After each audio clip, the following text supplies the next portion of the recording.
check. I see there's an email.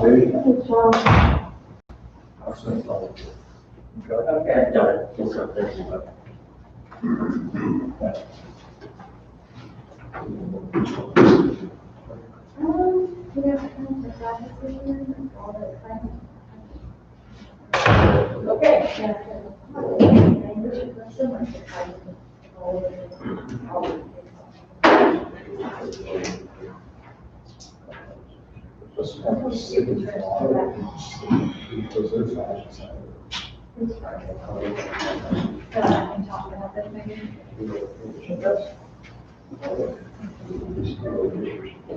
Thank you.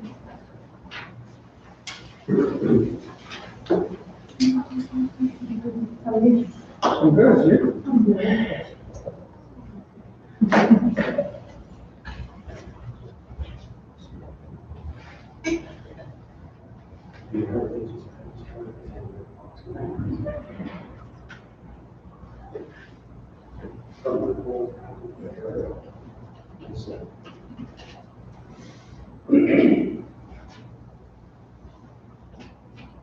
Okay. I need you guys to help me out here. I'm close to this.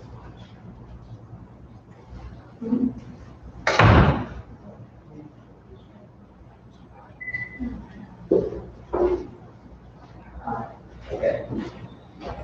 My witness, it's back. Back to working. I have to start mine up because,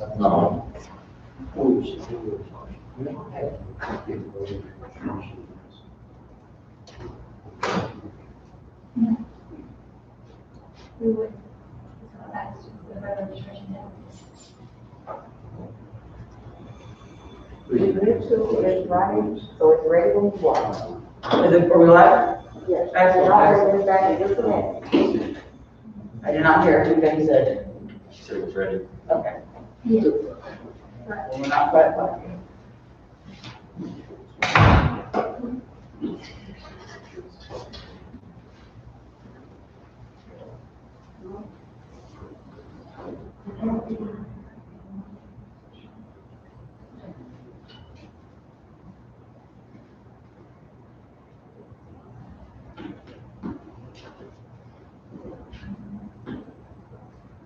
Okay. It's 5 p.m. I'll call this meeting to order. We have a quorum present, or a quorum, all commissioners are present. We'll begin with pledge of allegiance. We have several visitors in our company this evening, so last time I had a volunteer from this side. We'll start with this side of the room. There is a volunteer who'd like to lead us in the pledge. Sir, do you want to do that, please?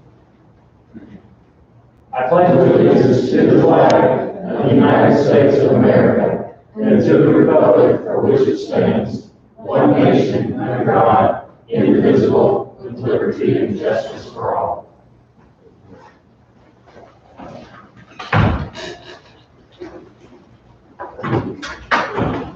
Mr. Kennedy, it's always great to see you. Thank you, Madam Chair.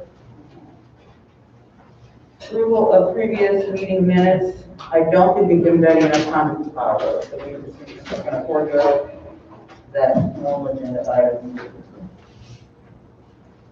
And before we get into our business for this evening, on the way into the office, in the building today, just a few minutes ago, I ran into Mr. Douglas' house, who requested to be decertified as a poll worker. And if I recall, and Mr. House is present with this, you didn't actually work as a poll, you had been on a list of poll workers, but didn't actually perform any duties this election. Okay. I make the motion to decertify Devin House as a election worker. Second. All those in favor? Aye. Motion carries. Thank you. You're welcome. You're welcome, sir. Thank you for your almost service. Well, November 3rd, 2020 general election. Without further ado, I believe Ms. Amanda is here.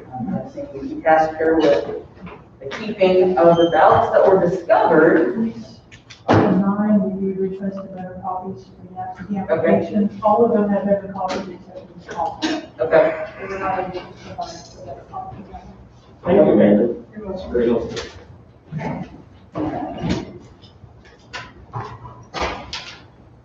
Well, we want to break this. Do 1, 2, 3, 1, 2, 3, 1, 2, 3. I presume we have the original, okay, we got the original copy and then this updated copy. 3 for you. Did I give you 3 or 4? 3 for you. Thank you. And I have 2. Did you get 4? There should have been 9. So, we'll go ahead and review the irregular ballots that we discovered at our last meeting.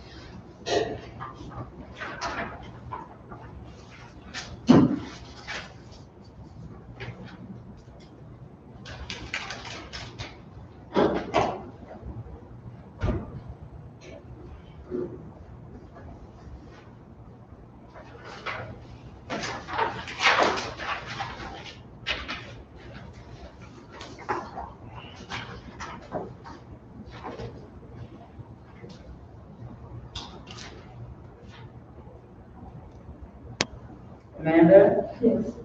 where's the original one that was attached to this one? That one, there was not one on Oh, when I was. that was, okay. Okay.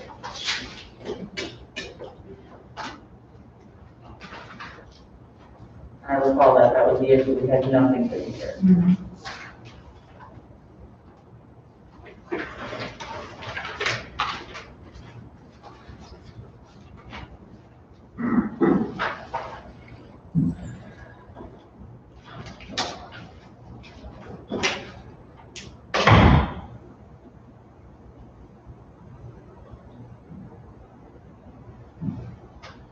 That's one of those things.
Rotate them down.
Commissioners Gomez and Star, are your microphones on? So I have to turn mine on.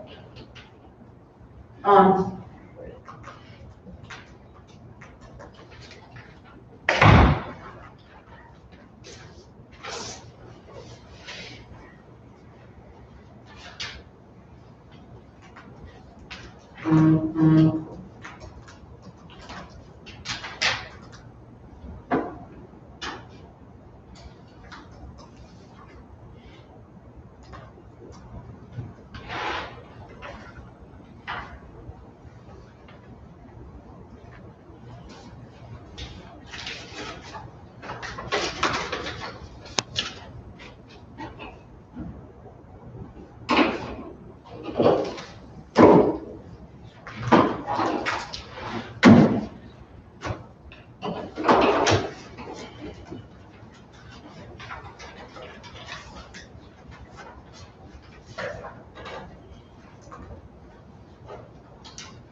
There was not a better copy of this one then. This is the one that Brian Poe wrote on. No, that's actually how the voters sent it in. Subscriptions.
The two of you thought yes for this one that was a DB without being designated as such.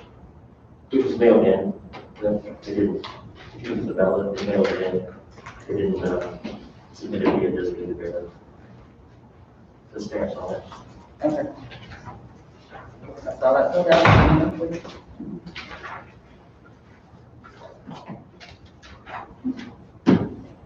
Thank you, Betty.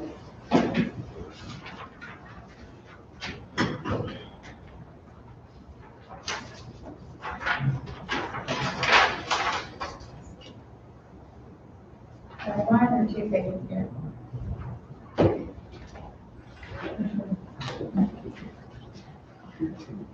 That one was, they wrote it in reading and it got read, so I just asked her to send a close-up picture of it.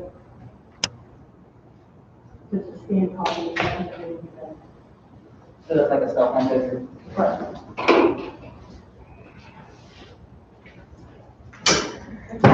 Spelling on it or something, so we know it's the same application. It should have like Sandy or something.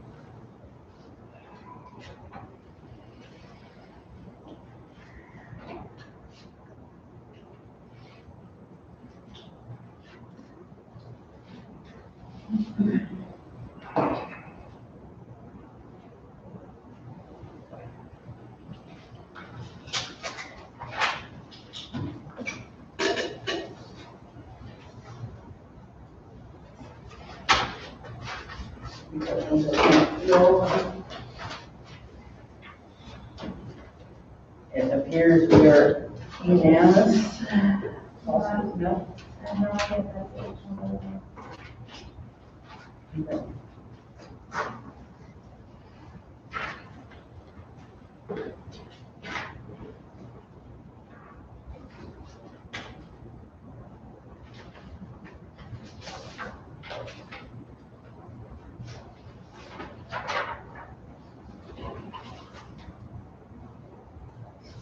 unanimous on some.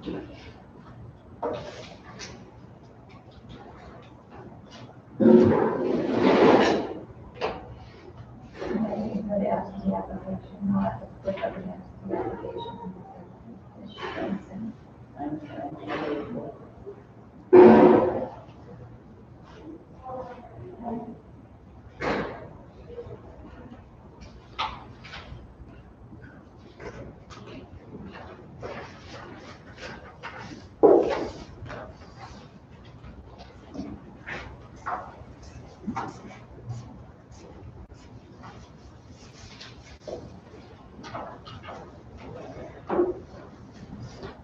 Okay.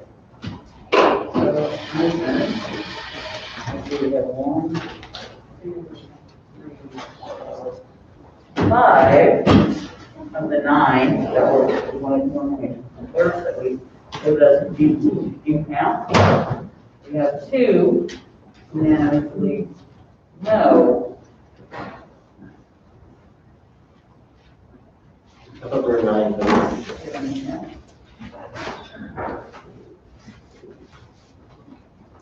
There's 6. Second page. 6 of the 9 do count. 2 unanimous no.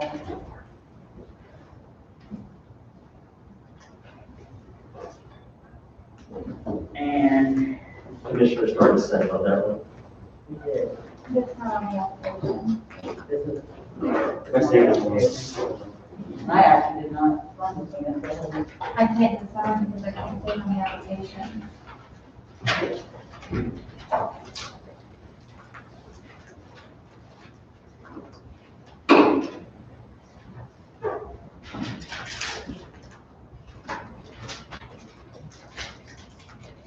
And I feel comfortable this is the same, because you can see certain points in the writing. And it seems like it matches up. That's not what the law provides. It doesn't say compare a photocopy of a piece of an application to the actual application to the actual voter statement. Yeah, it's missing. It's, That's fine. There's no way for us to get a cleaner copy of this, Amanda. She had told me that since the person filled it out blue and it got wet, that what was originally submitted was the best copy available. I just simply asked if she would take a picture of it so you can see what it looks like. Right. I know there's ways when you take a scan that you can, or a copy that you can increase the contrast. Right, and she said she tried that, She did. and that was, the best we could do. We don't have to unanimous. no, we don't.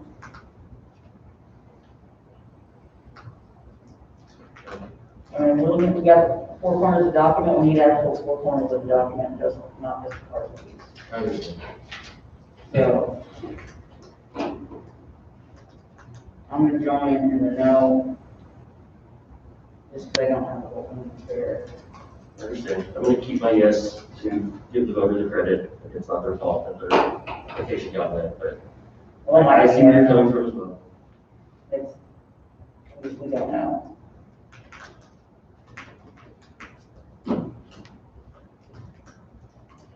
And then it's just, We have 3 no's and 6 yeses. I'll entertain a motion. I moved to accept 6 of the remaining absentee ballots that needed additional clarification from the clerk's office, and we are not counting 3. Based on the review of the commissioners. okay. All those in favor? Aye. Motion carries. I have a question Yes. about a previous approvals. Yes. So previously we approved 2,104 originals. We approved, we tabulated, but according to Brian Coe, we were missing 4. We had 115 that were supposed to be remade, but we were missing 3. And we, I guess, were missing another 46 because there were duplicates. So I don't really know what our approval was. because we were supposed to have 1,421. We ended up with 1,378. So are we supposed to be going back and amending our approval?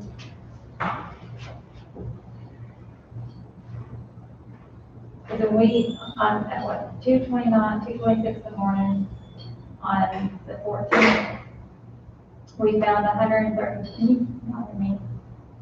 We found 132 ballots that were already supposed to be counted. They were marked off as counted, but they weren't actually tabulated, but they weren't. I was doing a lot of math. We were supposed to originally have 1,108 provisionals tabulated, 115 duplicates tabulated, 30 real copies tabulated, 168 provisionals tabulated equals 1,421. Instead, we had 1,104 provisionals, miscounted of 4, I quote, by Brian Coe. We had 142 absentees that included 112, miscounted of 3 equals 12.6, and we added an additional 132 that we found. And then they stated that 46 were duplicates. And I'm assuming that means the provisionals are actually duplicates. But that actually wasn't correct because there were only 43 if you subtract the 132 from the 175 we were missing. So my question remains, if we were supposed to have 1,421 tabulated, but we only tabulated 1,378, we have a negative 43 votes missing from the tabulation. Right? Is everyone following me? Yes. So either we're missing 43 votes in our tabulation, or someone screwed up on the provisional count or the absentee count. So do we need to change our numbers, or do we need to find 43 votes? Well, I have not been able to really track what's been told to us. I watched the video. Okay. Good. Would that negative 43 be those duplicates that are duplicated on the list? So that's the question. Originally, well, there's 3 different issues here. Originally, the statement was there were 46 that were stated there were duplicates on the list. But that changes our numbers, correct? That's what we reported. Yes. But there was also 2 other statements. If there were 46, that would actually be a number of 43. But then that doesn't account for these 2 statements. And I quote, there was actually 1,104 provisionals, and I miscounted 4. Quote, Brian Coe. There was 142 absentees, which included 112 of the duplicates. Quote, I miscounted 3 because there's 115, whereas Jody said no. I remember doing 3 absentees later, but Brian said no, we would only get 112. I guess we miscounted. So the question is, there's a lot of bad math here. And which is why I brought up the issue of we're missing 175 because 1,421 should be our total. So either we're missing 9 is the number, Okay.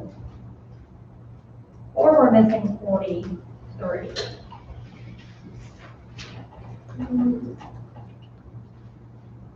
So we're either missing 9, or we're missing 43.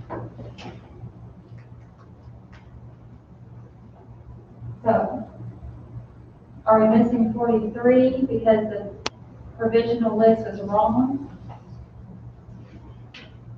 And we need to go back and amend our declaration that we approved at 1,108 provisionals and amend that minus 43? Are we missing, which would say that we're missing actually 3? Are we actually missing 9 based on these numbers? We need to make sure this is reconciled and these numbers are correct. Are you following, Ron, what I'm saying? I am. Okay. Uh, So what do we need to do? I would say take a second look at the duplicate list. I might have miscounted that, but I did go ahead and highlight everything in blue. There was a duplicate. Yeah, the duplicate list already loaded up on your machines up here. It should have been loaded on your machines on the last meeting. And did you, as I requested, pull the dupes out on its own list separately? Did that get done? I did not have a chance to do that, but Where would it be located? The last thing I said was, provisional 5.0. it's like its own file called duplicate list. And if you need to, I can go get it. Yes, please, let's do that, make sure we're looking on the most current information. Thank you.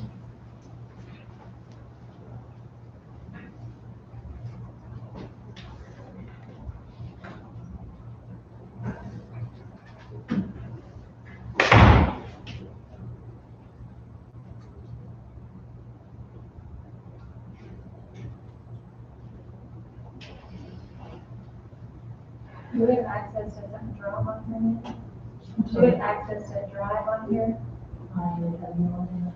Sorry, it's okay. All I see are the Excel spreadsheets and none of them are names.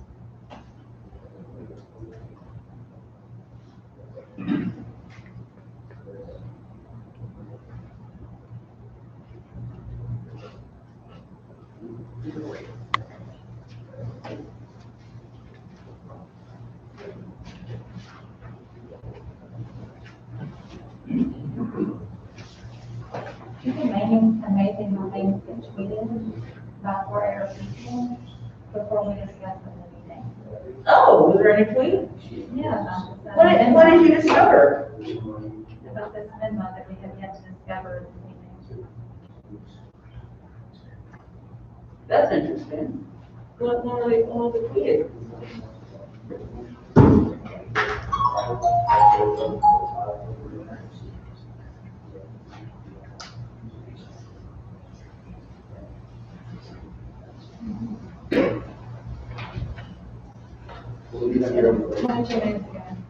Why don't you move again? Interesting. 504.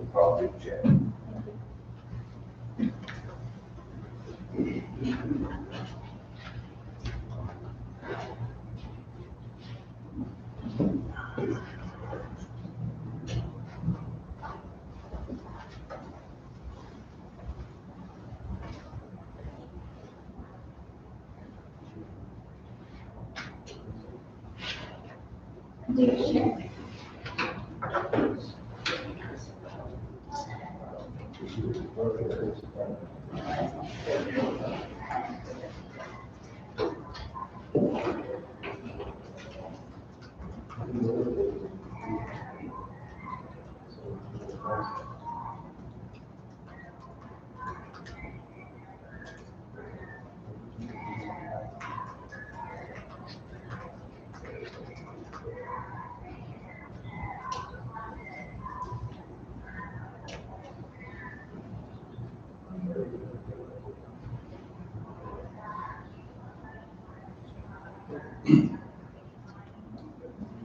Since we voted on those, can we go ahead and have Amanda and I think that would be a great idea. public to tabulate those? Yes, Amanda, the yeses? Did you count? Man, if you already run this vote, we approved it. I asked her not to. Okay. So that, those 9. And then the ones that we approved so that they could be done together. Yes, and a single batch, And a single and batch. post and tabulate the results and post them, please. Would anyone like to go watch the, ballots? Anyone to watch? Amanda's right there. Any takers? Anyone watch the process? Look, now it looks like you have one taker here. Or, it's pretty exciting.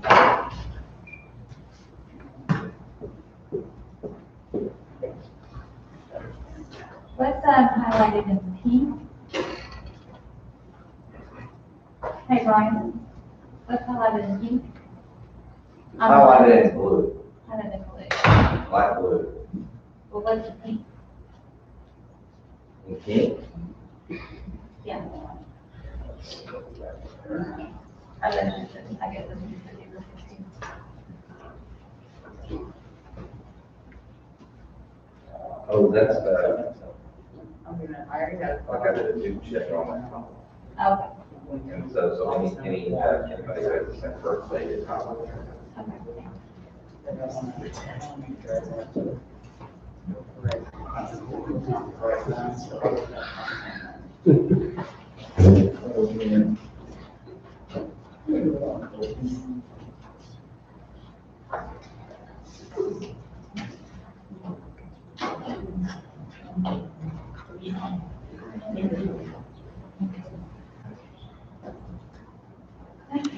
So I guess we're just gonna have the annual account.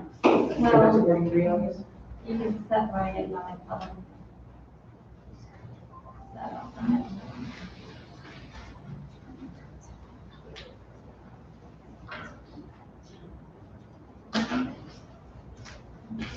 Number 15.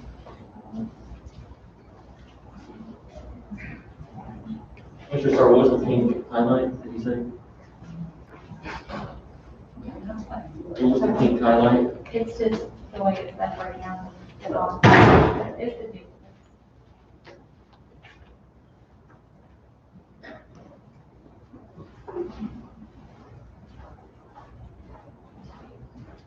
So we're looking at blue.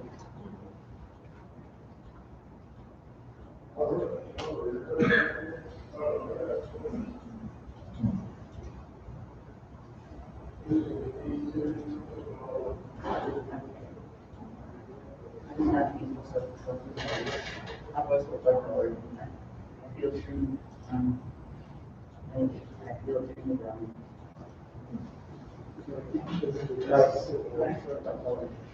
I've only ever sorted a column. No idea.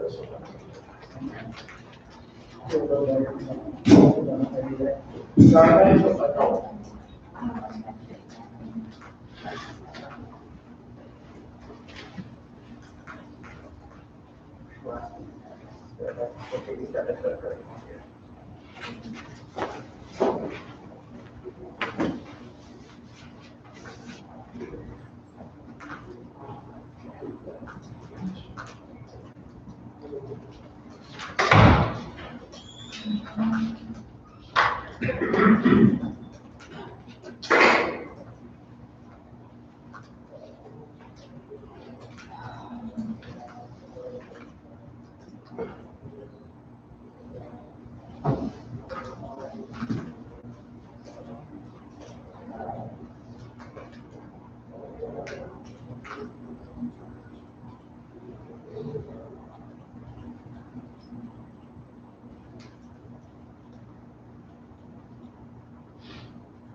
Pink 14.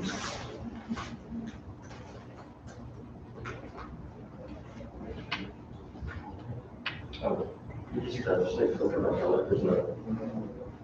If you say filter, you just go by color. It's an option. I put on filter.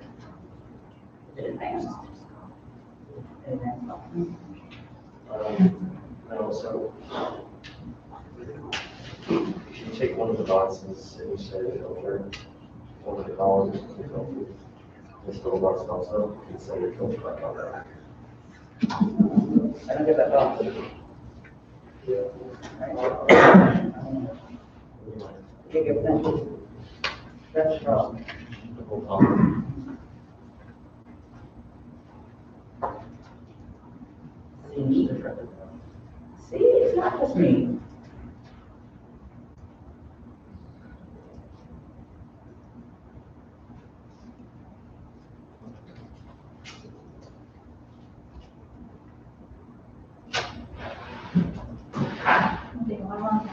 sir.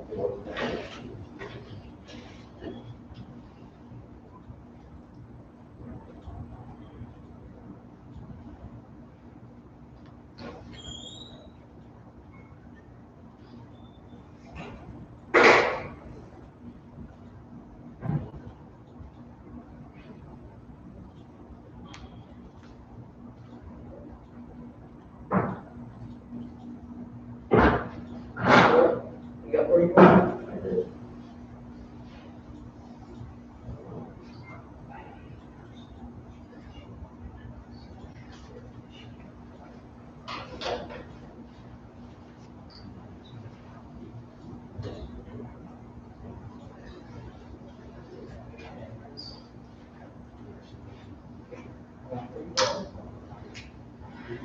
Got 44, and you shoot in place.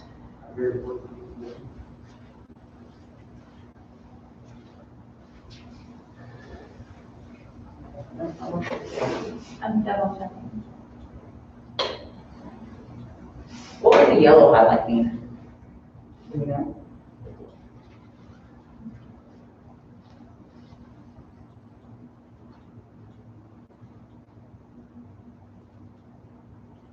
Mr. Poe, what does the yellow highlight mean on this?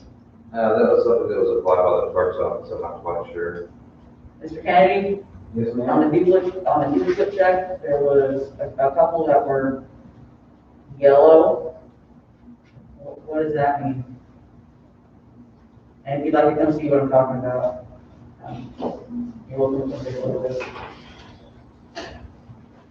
So.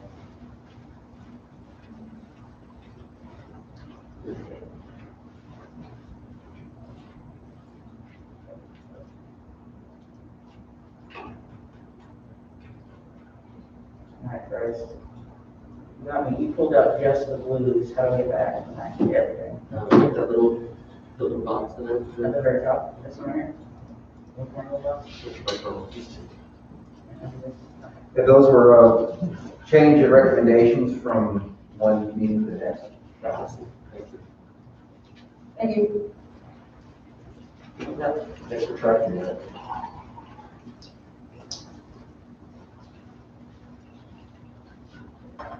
Anything else y'all need to do? Not right this second, but don't go anywhere. Stepping out, we'll get some kind of fun.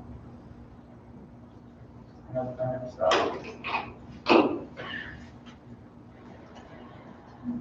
So I count 40. I've got 44 as well, and Luke Rice, you've got 44. Yes. Okay. 44 is close to 43, but it's not the same number. No. Okay, so. Back on the numbers. So that gives us one more.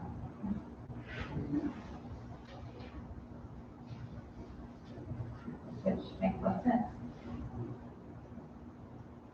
We should have 1,378. Which would be a difference of 43. But we have 44. 40 from Jukes. So, We tabulated 1,378, which is a difference of 43. So we should have 43. yes. We should have 43.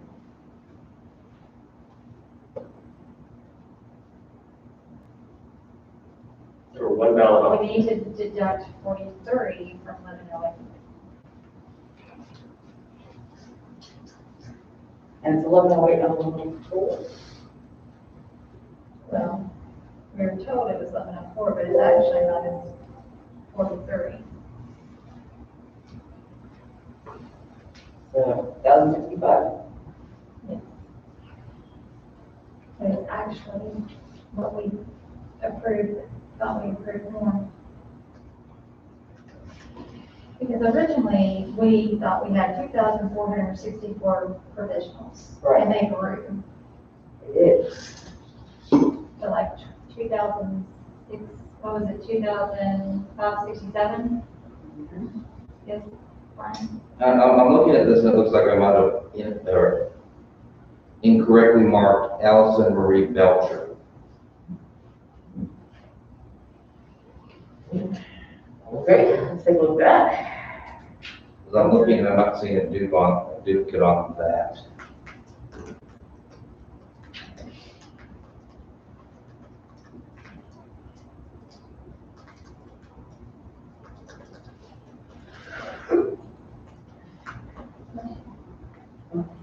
I did not sneeze. I held it in, but I did not explode, so. You can't hold it sneeze. Belter, spell Belter. E-L-C-E-A.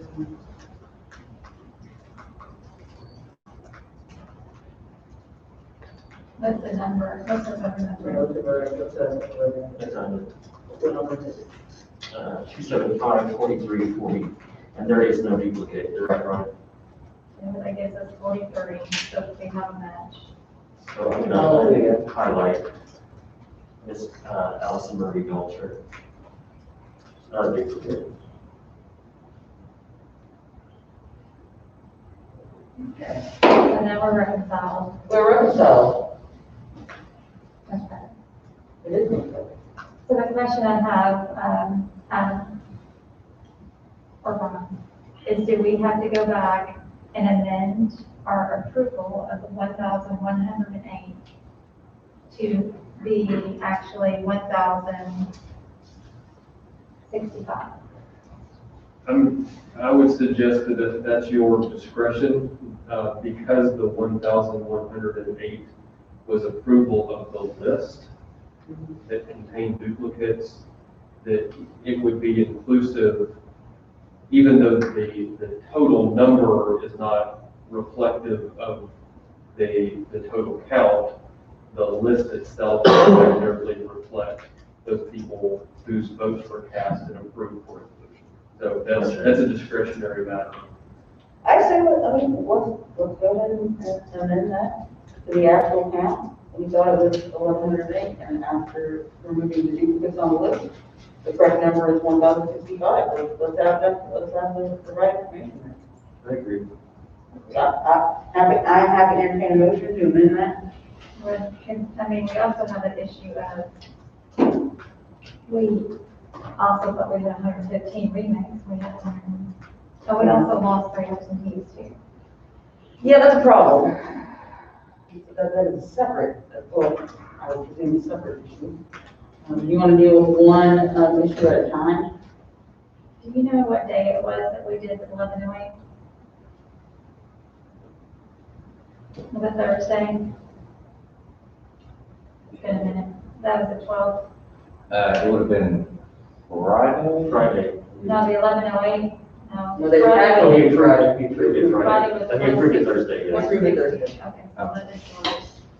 Okay, I make a motion to amend the provisional approvals from 11/12/2020, that was 1,108, to reflect the actual approvals to be 1,065 for the November 3rd, 2020 general election. Due to duplicates. Second. All those in favor? Aye. Motion carries. Now, the next issue that needs to be reconciled. The 115 remakes. There were 3 that have gone missing. Is that? There were 3 that were miscounted apparently. We originally thought there was 115.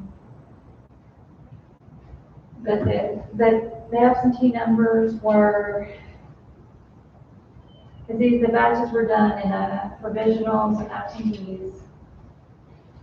The provisionals and the absentee were done on separate machines. Right, and the absentees were 142, which included 112 of the duplicates and 30 you had called them. Originally, the duplicates were 115.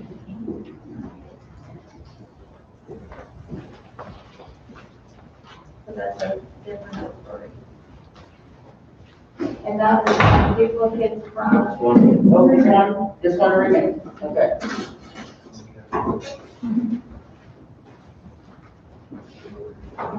Amanda, you want to explain the rebate process? So So ballots can't People go, watching. unfinished ballot can go into a scanner. A military ballot is printed off, we got to make a real ballot out of it. So we're going to scanner. So it looks like you and Bart are gonna go and read, we're gonna finally talk about precinct and split, and you're gonna read every race. And do basically a two-party copy on an actual ballot, so it can be read and. That's correct. If y'all could kind of speak up a little bit louder than you normally do, so then you pick up on the live stream. Yes, because it's only the one. You wanna make Bart, any one copy? Yeah, but keep on You can be seen easily with your right foot today. You did not argue. So if I can, I would suggest Bart be the one that reads nice and loud, or one of the commissioners can. I'm happy to do it because I have a very loud voice. Either Would way. you like me to do it, commissioners? Bart? Sure. Or we can. I agree, you have a very loud voice. I do. It's got me in trouble my whole life. Go ahead. It'll take about 5 minutes to think next one. Yeah. Just give me a heads up. All right. We shall wait till it's actually ready. We'll be ready. Since elementary school, we're just told to stop talking so loud. Still hasn't stuck. I've never had that issue. Shocker. Okay, so we have that one remake, and then we will have our numbers. Yes. Are we actually gonna have, I'm excited. So, the 115, that was actually 113? And I'm trying to Talk about that. remember, what was the 115 remix from Brian? It's been a That was, while. I believe it was a 327 erroneous ballots that we said were not qualified. Maybe they were from the absentee provisional ballots. It's from that batch. It was from the absentee, Optional verification from identity 18, signed. 1812, but it says 16, 1812 total. That Yes. total. That was on what day? Monday, last week? That was from the Monday approval last week, right? Yes, I believe so. So that was on Tuesday. That was on Tuesday.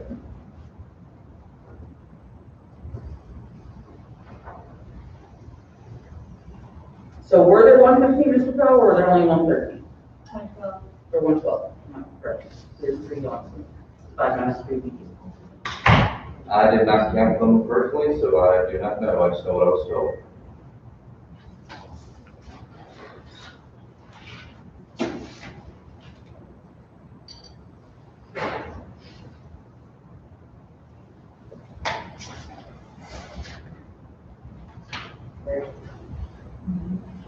I'd like to get that reconciled. I don't think it was up for us to reconcile that. That would be what it's referring to. Prior to and after. So Director Poe, was that number given to you by a coworker or staff or 415? I asked, who did I have it? Amanda, do you remember who counted that? I want to say it was the co-workers who were doing the remakes, counted those up. Okay, So it could have just been just a discount on their part? I think that seems to be the case. And no, none of the staff checked that? Is that what I'm hearing?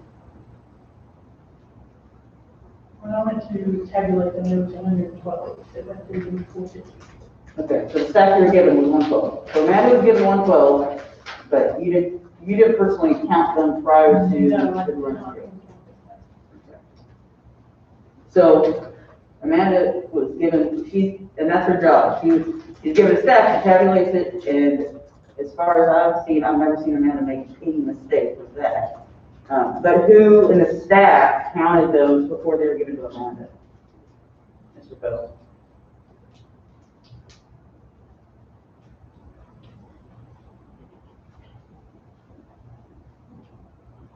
I don't remember who reported the number to me. Okay, what's the one? Ready to the remake, I'm ready. I'll be nice and loud. And good God, it's small, but as I get older, I'm seeing myself do this, and it's, Two things, maybe that's it. 80, all E for library.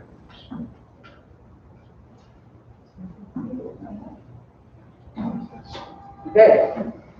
U.S. President and Vice President, Joseph R. Biden, Kamala Harris. Can you read a little bit louder so the, Joseph R. Biden, Kamala Harris. that's pretty loud. Okay. U.S. Senate, Ricky Dale Harrington Jr. Congress, District 2, Senator Joyce Elliott. State Representative Fred Allen. Under municipal, and I always say this name wrong, so I apologize for the person. Dean Cumpuris, is that closer than I used to say that? Better. It's better, it's still, I know it's wrong. I will one day get your name right. Little Rock City Director, position 9, Storium Glenn Schwartz.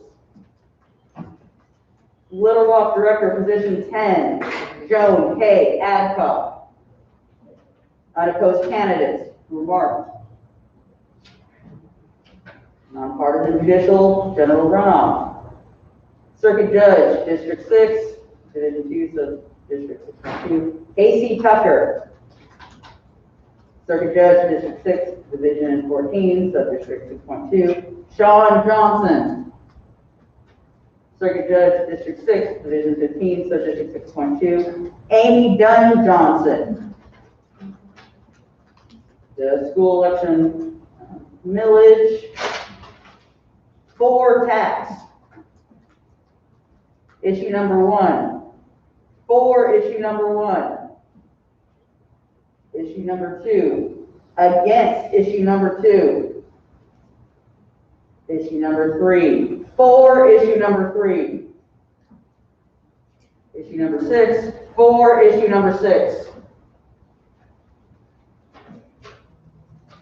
All right, so to review, for president, we have Joseph R. Biden, U.S. Senate, Ricky Dale Harrington Jr., U.S. Congress, Senator Joyce Elliott, State Representative District 30, Fred Allen, Little Rock City Director, position 8, Dean Cumpuris, Little Rock City Director, position 9, Dorian Glenn Schwartz, Little Rock City Director, position 10, Joan K. Adcock.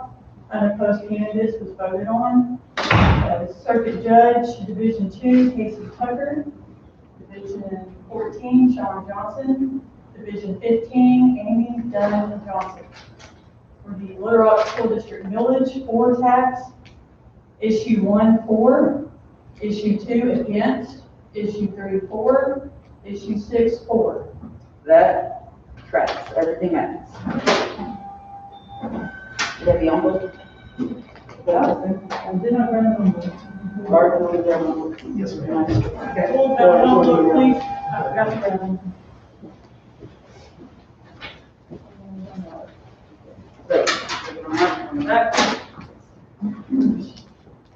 Great. Cancel. Cancel.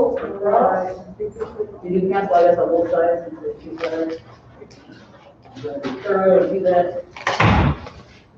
It would be nice to have a stamp. Well, now you are. Yeah, like It would be nice. I feel like our budget would pay for a stamp.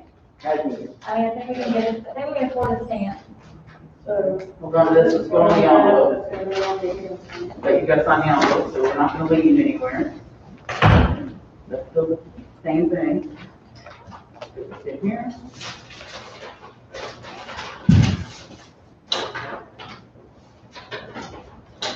We have a wet thing left with this.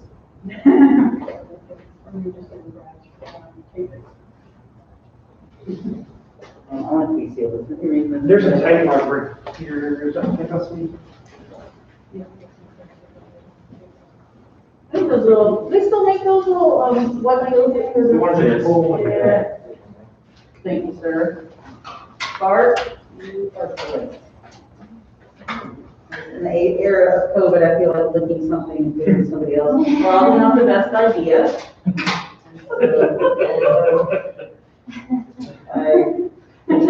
I am not sick, and actually have had to be tested for COVID. Well, I'm not touching that as well now. I mean, I haven't been tested within the last 2 weeks, so I mean, I don't know, but, I'm fairly certain I still don't have Or it. you can get you some blood if you want. But, Some lies. we have my DNA all over everything, in the event, there's no problem. Those long flippy things. So that's a lawsuit, I don't want to be in.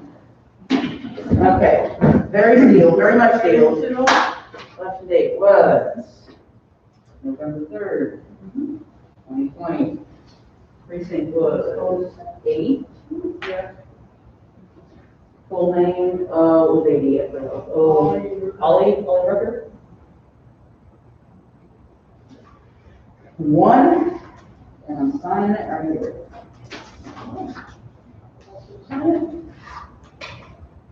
Thank you, Counselor. All right, go calculate, get a number, do it. Anybody else need to You want to watch? Madam Chair. Yes, ma'am. I realize that some people watching the live stream may not, sorry. Some people watching the live stream may not understand what we were talking about a while ago regarding the numbers. If you don't mind, if I give a quick recap. Do it, absolutely. Because they may not have been watching at 2:29 a.m., 3:30 a.m., and 5 a.m. on the 14th. I don't You would, know. and since you painstakingly did all of that on that, feel free, go ahead, Commissioner Starr. Okay, so, we had about a 12-hour and 12-minute meeting on the Friday the 13th that went to Saturday the 14th. And, as we were wrapping up, we realized that at one point we were about 32 votes off. So to kind of give you an idea what that means is that we had approved the night before 1,108 provisionals to be tabulated on Friday the 13th. During the day, we had received 30 new Akala votes, which are absentees that are military and overseas. And those had also been tabulated during the day. So we knew that we had 1,108 provisionals, and we also knew we had 30 new Akalas. In addition to that, as you just saw that process, the remake of duplicates, we had 115 duplicates that were to be tabulated, added to the count that day. So you add those numbers together and you get a certain number. We knew that that number should have how much was tabulated during the day. So we were asking for how many did we tabulate today, and we were receiving a certain number. And that number at that moment was 32 off. So we're kind of panicked trying to figure out why we were 32 off. As we were going through and looking for these 32, I kept asking questions and apparently discovered, yes, they do have a list. And inside this list, the poll workers went and they checked off things of, that 1108. And the ones that weren't checked were the ones they couldn't find. So we're going through the boxes of the provisionals, looking for them and finding all the names that should be on the list. But then I kept asking more questions because that's what I do. To look a little bit too curious where I'm good. And we had approved 168 more provisionals that same night on Friday. And those had also been tabulated. So what we had done is the night before, we had some more provisionals that we couldn't really approve because there was more questions and we didn't have enough information. So we had to go back and say, hey, to the county clerk, if you don't mind, if you give us some more information so that we can make a decision. So the county clerk gave us more information, and on Friday night, we went through all those and approved an additional 168 to the 1108. So now that number is very different because if you look at the whole tabulation, when we were having this conversation, I had a feeling when I kept asking about this, how much did we tabulate, I was getting an answer that wasn't for the day, it was for the whole day. So, Explain that, wasn't for the day, was it what was to be tabulated, what we had voted to tabulate the day before? I had a feeling that when I kept asking, how much have we tabulated today? the answer I was getting was how much we have tabulated for all that we have approved. As in the 1108, the 30, the 115, and the 160 that we had already voted on. So when I kept asking over and over again, finally I realized that yes, the number we had been provided, I think it was like 1253, originally it was 1253, Yes, 1253. as being tabulated total in account. Well, that number did include that 168 that we had just approved at night. Well, that didn't add, because if you add all those numbers together, it was 1,421. That's a big difference. So we're looking at, and then we realized that number was not actually 1283, that it's actually, they had only tabulated 1,246. And I say that, I know it's getting very confusing. And the reason it was 1,1246 they had tabulated was all those together, because they divided them in two batches. So the batches were provisionals and absentees, and in their count, it was all the provisionals and the absentees, where they do a copy absentees and a duplicate absentees. And that included all those numbers I just gave you. But that still doesn't get to our number. So there were some variations there. One of the things was well, we approved 1108, but they said there was 1104. And then we said, well, there's 115 duplicates, and said, no, there's 112. So like, okay, but it still doesn't get to 1,421. So that was a difference of 175. Now it's 175. So we are short 175 votes.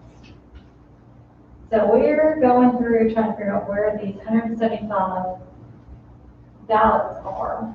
And we're looking through these boxes that we found 32. We already found 32 that they couldn't find on their list when they had tabulated. So we went to those boxes and we found 132. Now, they shouldn't have been in these boxes, because in these boxes, these are the provisionals, but all the ones that we found were the ones that were already marked off the list has already been fed into the, they had already been fed into the machines to be tabulated.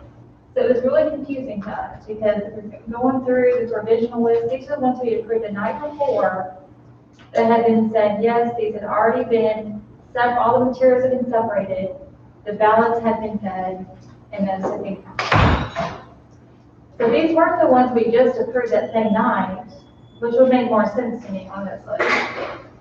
These were ones that we approved the day before that had been marked off of those sheets, saying they had been counted, tagged, separated, and voted into the machine, fed the scanner, done.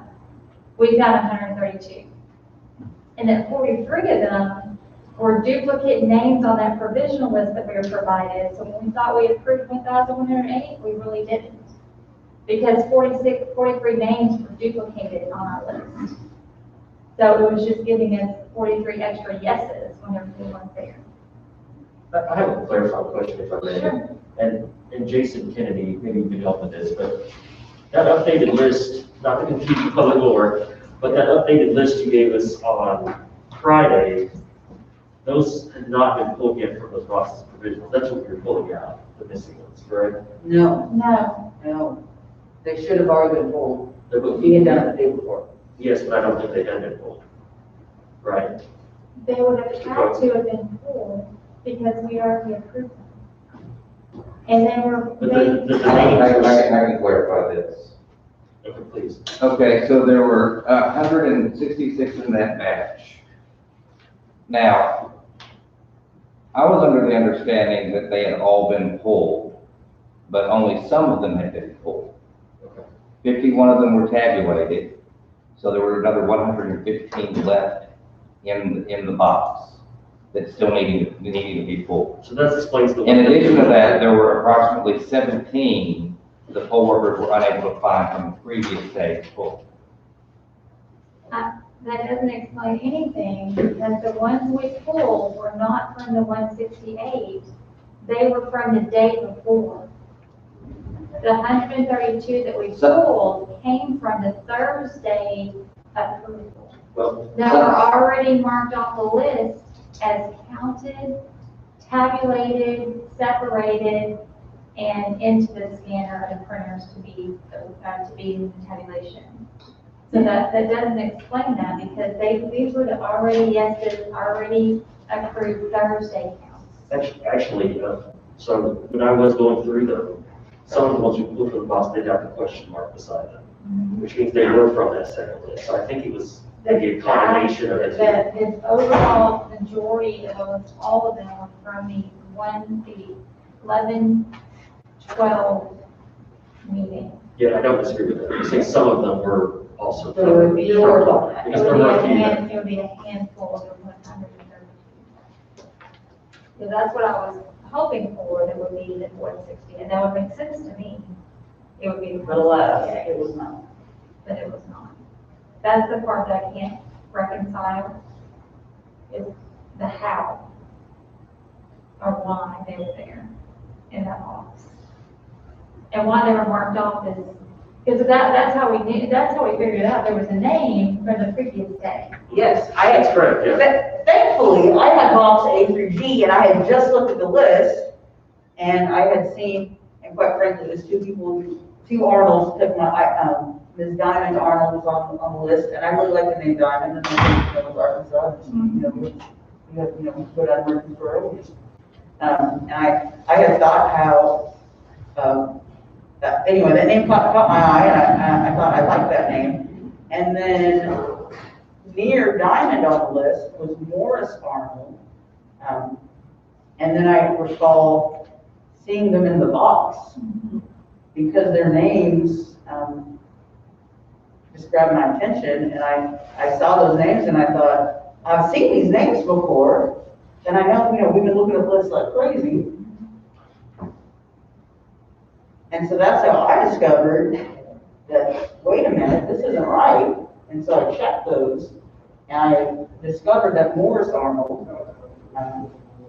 I think Diamond was in there, if I recall correctly. And the other one was Sager, the other one was Sager. And Sager, yes, we found Sager on that list that we had found earlier. That was a little disconcerting, because we had already talked about that, you should have already been tabulated. But then when I looked through the Arnolds that had caught my eye, I saw the one that was a no, which would make sense for that one to be in the box. But the other Arnold was a yes on the list. And that one should not still be in the box. That one was supposed to already be tabulated. So, yeah, so just to clarify for those who were not stuck with this for 5 a.m., which is most everybody, that is what the 175 was. We did locate them, and we did get them tabulated. But that is probably, that's where the confusion is coming from. It was 132 actually, and 43 of them were duplicate names, not duplicates that you had to remake, but duplicate names on a provisional list that were included in the count.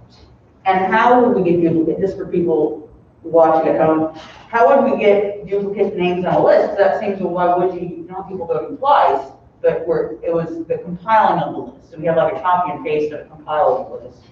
And so it'd be very easy to. Jason Kennedy is very welcome to explain. Mr. Kennedy, since the list initially came with the clerk's office, how would It one actually have? initially came from us. No, it did come from us, correct. Okay, actually, Brian Poe would have to explain that. Okay, Mr. Poe, how would one have duplicate names on the list? Because we don't have people voting twice or three. At some one of them was, I think it was 3 times. Oh, yeah, that's different. In the past, whenever this has happened, it could be a couple of different things. It could be that one person basically grabbed the same stack of ballots that somebody had already entered in. It can also be that sometimes when it goes over to the clerk's office and they can't find a ballot, that, because if I recall correctly, they're basically assigned by precinct ranges to the clerks. They can't, or if they find a ballot that's not on the list, and then just go ahead and enter it off the list.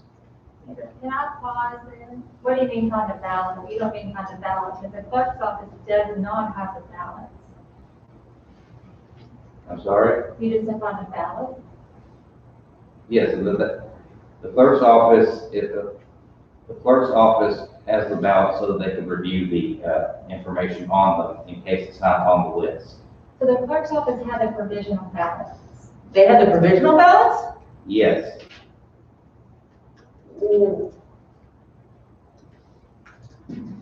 like we've literally done that since time immemorial. So we have possession of them and then we gave possession of those to the clerk's office? Yes. This is a standard procedure that has been in place for many years.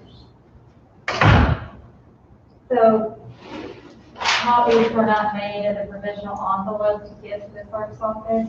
Instead, the ballots were actually given to the clerk's office. You are not elected election officials. You cannot actually have access to ballots, provisional ballots.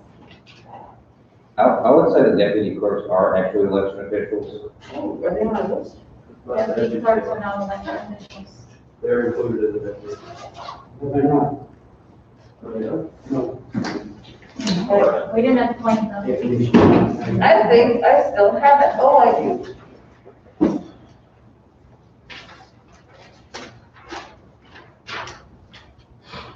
I think I still have The it. better practice would be to make a copy of the other provisional ballot envelope to give to the clerk's office and actually give them back the provisional ballots envelope with the ballot. Right here, our election official appointment list. I have it right here, all of them. Everyone we appointed.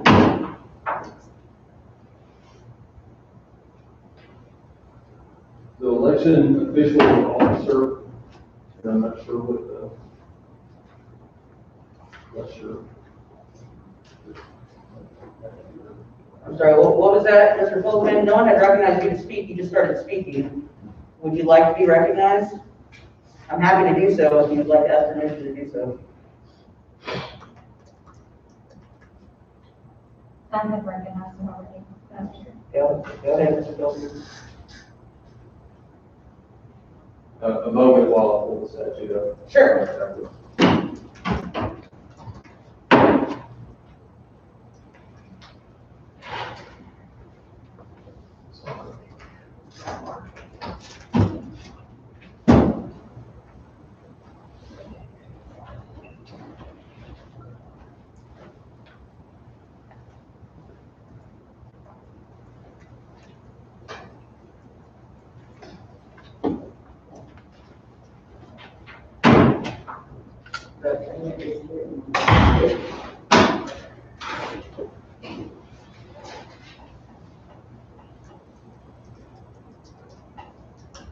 Do you know what year that started, that new process?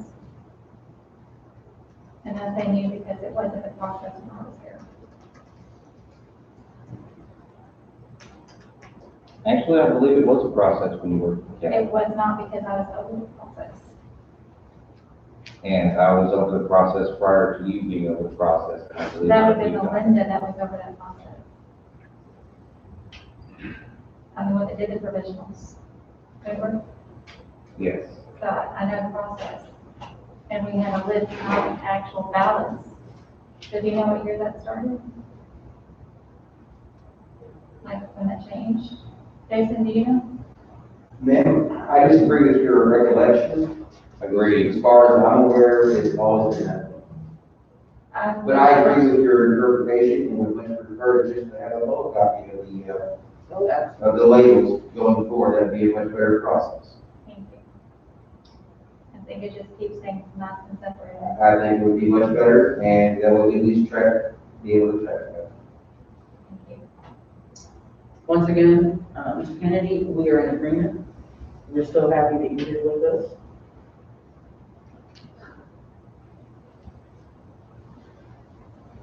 You ready, Mr. Phillips? Go ahead. 71101.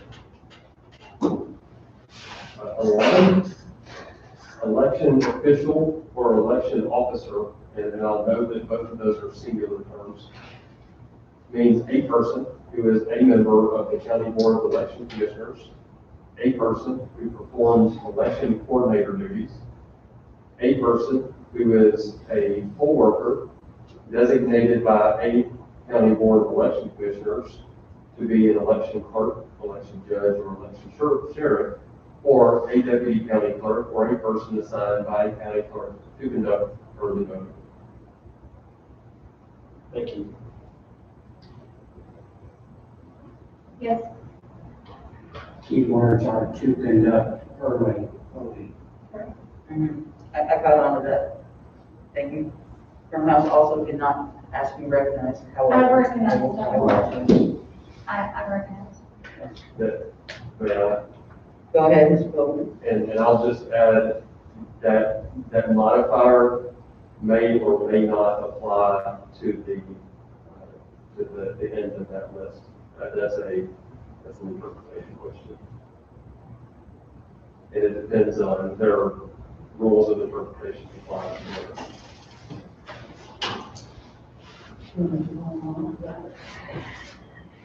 The county clerk does not conduct early voting at the courthouse. Not in Pulaski County. Just a notation. Mr. It's conducted. Collaboration, actually. Yes. I suspect you're happy about that, but the courthouse, they got a lot going on. I think it's a best practice. I would prefer we not do that. Oh, 100%. Do we need a official motion? And I just don't think it's also within the law. Madam Chair, I would. I'm going out of order and Go ahead, House. The issue of provisional ballots being sent back to the clerk's office ties in with the 10 out front. Provisional ballots in many instances lack identification and that sort of thing. And so the matchup between the provisional ballots that were lacking in some way and the 10 outside are people bringing in to cure their provisional ballots is being assisted by the county clerk rather than to the election commission as the statute provides. Am I correct? can you say that again? Yes. Say that so I can make sure I'm tracking what you're saying. It becomes then an equal protection argument because not all voters who had election ballot problems, provisional ballot problems, were afforded the same assistance.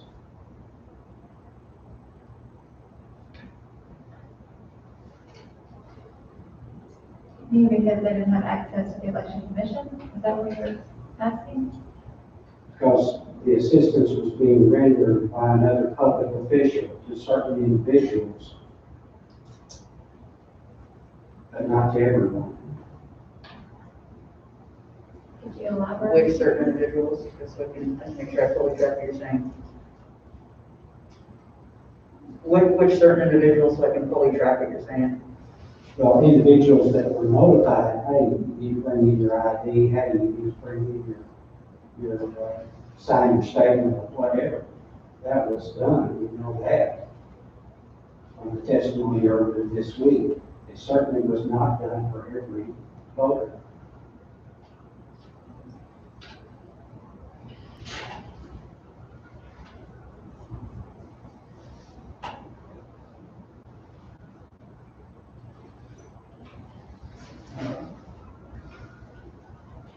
I completely forgot how we got on I- track there. That was a bigger one.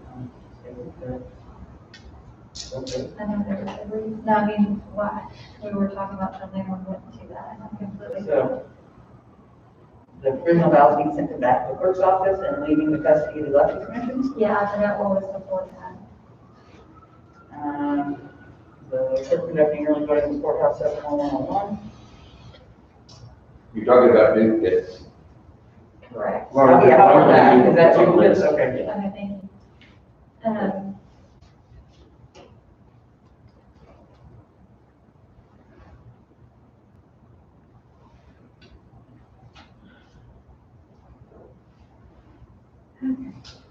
We will add that to our list of best practices into effect moving forward.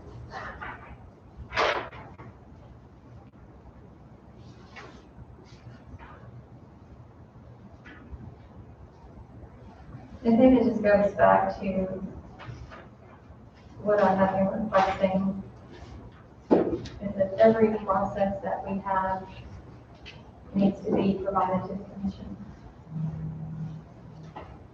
So that we can review those and make sure they're within, not just the law, but within, you know, common sense and like,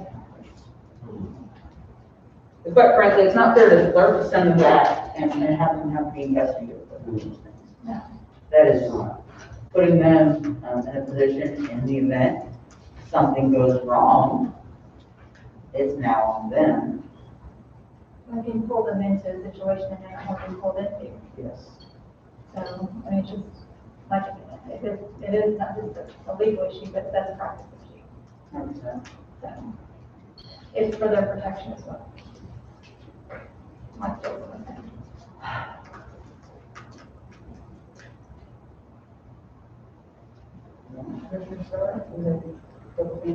No, I just want to make sure that we clarify all that information, because there is a lot of information that's been going around, between the 327, and then you had the 32, and then there's a lot of numbers going around. Between the 327, the issues in the 2 district races, and the 327, the effect it had on those races, potentially. And then you had this 175, and I want to make sure everybody understood all those different numbers and how they apply, because I saw information coming out Saturday, and I think people thought we ended our meeting at 3 a.m., so they didn't know anything else. And the other part of that, that was my next point, was after that, we found 8 blocks of ballots. Yes. And that's why we had these to vote on. So that was the other piece that you probably were confused about if you were watching this and were wondering why we were voting on the ballots. So many days after the election. So many days after it just feels like we keep having more and more, but the ballots more and more to include. So that is what I just want to clarify that. Well, Just for transparency. Well, yeah, and also for further transparency, just to clarify, we did look at those ballots on election day because they had our sticky notes on them and we didn't set them aside. But for whatever reason, they didn't get back to us for further review. Correct? Yes, and if I heard you correctly, Commissioner Price, and I was really tired and I didn't ask any questions when you said it, but it was very, I don't know, I was still Go ahead. curious about this, but, Go for that, on the 14th, about 3:30 in the morning, Mm-hmm. you said that you had reviewed these ballots for 9 hours a week ago. No, I did review ballots for 9 hours. If you remember, Saturday, the 7th, after our meeting on Friday, the 6th, Director Coe had said if any commissioners would like to come up on Saturday and help input provisional ballots into the spreadsheet, they could come do so. Right. So I came up here on that Saturday for 9 hours and I inputted ballots into a spreadsheet. And as I was going through them, I noticed some that the inner envelope was not open. So I had set those aside with a sticky note saying, Brian, please add these to the others that we had marked the other day for further review, and then we'll go over those later. And there was maybe like 3 or 4. Because you said in that box that those were ones that you had reviewed and put sticky notes on that were in the box and in that little envelope. Yeah, no, I've never seen an envelope before. But the ones in the box, that if they had my sticky notes on them, those are the ones that I had seen. But those were not originals. Those were absentees. Those were absentees. Correct. They're regular absentees. Correct. It's different than the provisionals. Correct. Those were No, those no, absentees. like on that day, we were entering irregular absentees. You were entering everything. Oh, my apologies, absentees. That's all. Whatever. Original absentees, whatever you want to call it. Yeah, provisional absentees, that's right. But those are not absentees, those are regulars. Yes. but Some of them were, some of them were provisionals. Some of them were, some of them were not. Thank you. I meant to ask you that the other night, I was Yeah, we were all tired. I forgot that. No, some of those votes also had Chair Gomez taking notes on. Yeah, that's what Including the one that Mr. Phil wrote on.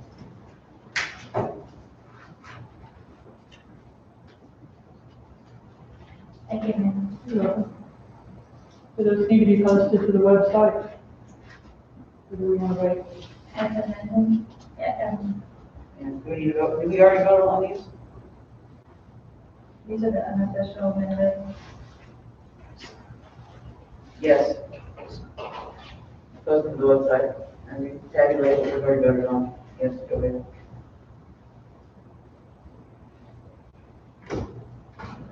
It doesn't look like it made a change in our two highly races of high interest. I think I did make one vote change in District 33, But not but not in District 38. still the same. And it didn't flip. No, But you're correct. That number looks more different. What was the previous, difference between the District 32? 25. That's 24.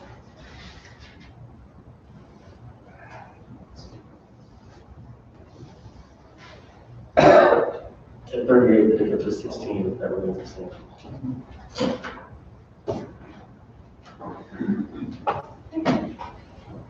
Well, without further ado,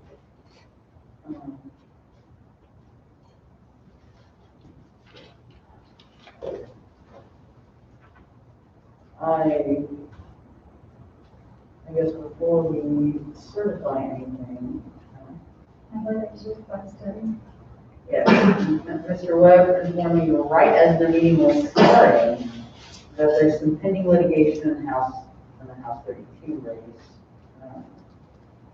Although I have not, anyone who sent me an email this afternoon, I have not had a chance to look at it yet. I will look at it after the meeting. But since Mr. Webb mentioned that right as the meeting was started, I see there's an email from Mr. Webb. And it was sent, looks like it was sent to all the commissioners.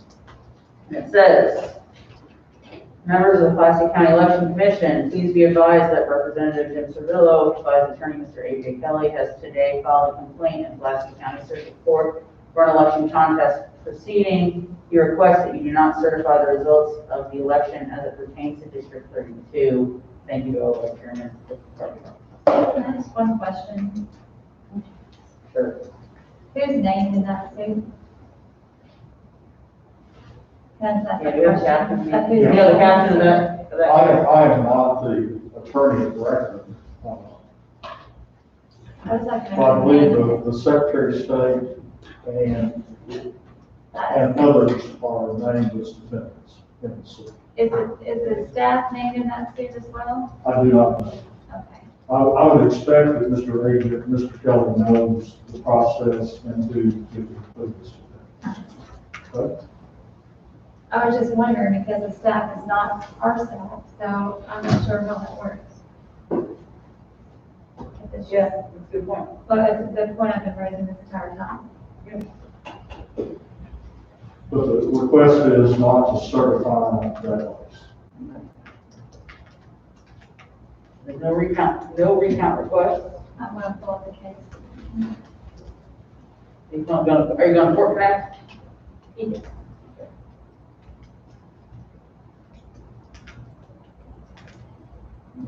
This takes very slowly here. So how do we, certify an election without certifying We did this before. If I may, We have done this before. When we, take over, Dr. Hawk and Keith Brooks, oh, that's right. I think we did like in certification protocol. I'm gonna pull this up. Chair, I believe Director Poe is wanting to be recognized. Mr. Bell? I have some additional information to present to you. I have emailed it to you and sent you all a text informing you that I emailed you a memo. Okay. Well, what about, that wasn't the question, I will just take a look at this later. But,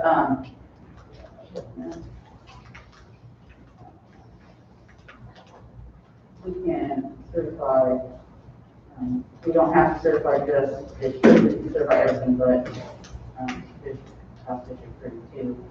Mr. Webb, you happen to be an attorney. Do you have a, suggestion for us regarding, partial certification? That's in our purview to do. It is in your purview. And Mr. Kelly just emailed, he said the Secretary of State and the three commissioners remain defendants. The election commission, not the staff, are defendants. Okay.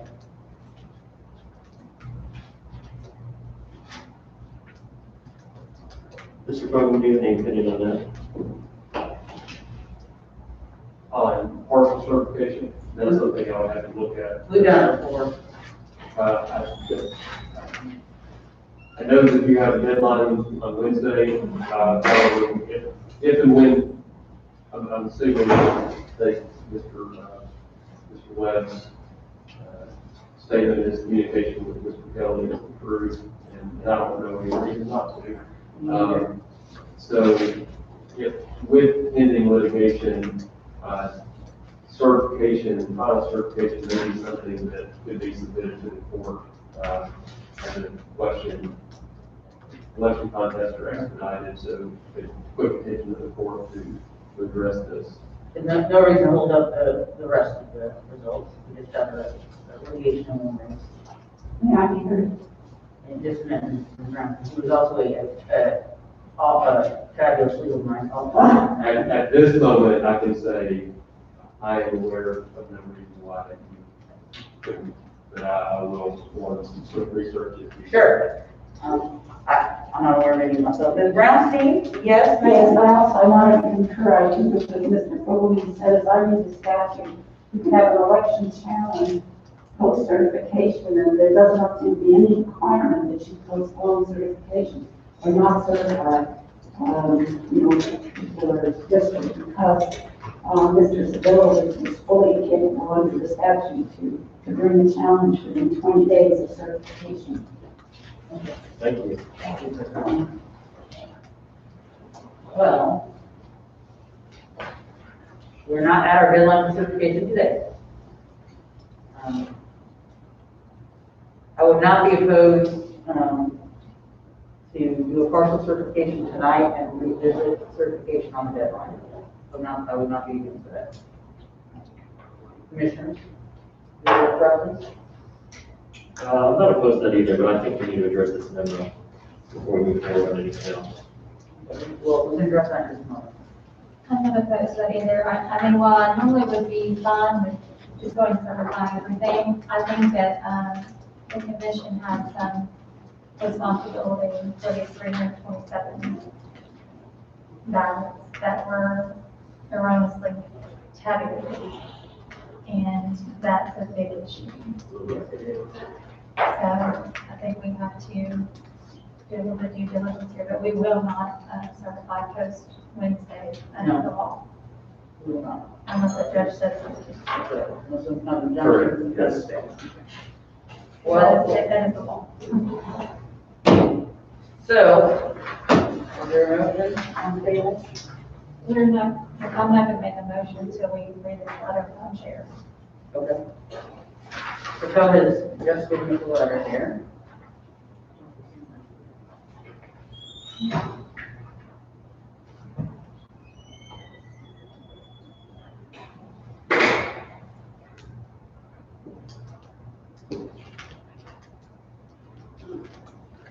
I'm gonna tell you right now that I'm not gonna accept anything after what we did Saturday, because I do not think it's valid. I'm going to concur with that. Here, just for everyone's education, let me go ahead and read this so we can all be on the same page. This is a memo dated today from Mr. Brian Poe. This afternoon, in the course of sealing the absentee provisional boxes, I discovered a box marked count, OBI sign, in the secure storage area. This box had been set aside apart from the other boxes on top of a wheeled ballot box. Upon inspecting the box, I saw full absentee ballot packets, including the mailing envelope, ballot-only envelope, and voter statements. I reviewed 2 packets, confirmed that, returned them to the box, and then closed the box.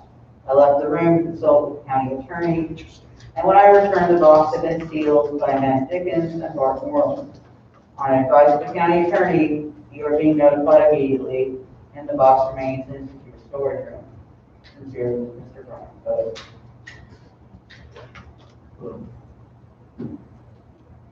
That's interesting. I would like to know how we have discovered a box of ballots after the very last thing that was told to us is that they looked everywhere, there are no more ballots. That was the last conversation we had at the end of the night Friday, literally. We verified Yeah, I think it as was Saturday. Saturday morning, literally asked us questions. I mean, it's recorded, it's on a live stream, it's on a tape. We were in those rooms. I mean, if people weren't already suspecting that this election is completely tainted, I promise you they do right now. Yes. So explain to us how you found a box of ballots at the final hour before we were to certify, with your speculation that someone was going to try to not certify a race because it was only a few points difference. I'm sorry, Go ahead, Mr. Poe, answer that question. what was that last part? How in the last hour did you find a box of ballots? And where are they? Because my definition of secure area and yours are different, so I don't know which secure area you're talking about. They're in the storage area in the back, So the actual secure area. yes. So walk it through us, walk it with us, tell us. Start from the beginning here. So Please far, tell me how you found these ballots, because you said you already looked and there were no more ballots. and I was wrong. We went back there to seal up the disqualified ballots in anticipation of certification. And I looked over and I saw a ballot box marked count OBI sign sitting on the, just to explain to you the layout of the room for those who haven't been in there. You walk in, You can stay seated, you don't need to go process, you can stay seated. well, I can also stand. Go ahead. I walked in, I mean, I can tell the story or not, it's your choice. He actually needs to be on video because he has not been Oh, on. sure, fine, go ahead, I agree. get on video. So, I walked in, and as we were going through there, and on the right, we normally, we store the ballots back in the shower area. But I looked over. Showers are not on, No, the doors are showers not are being not. wet. Continue on.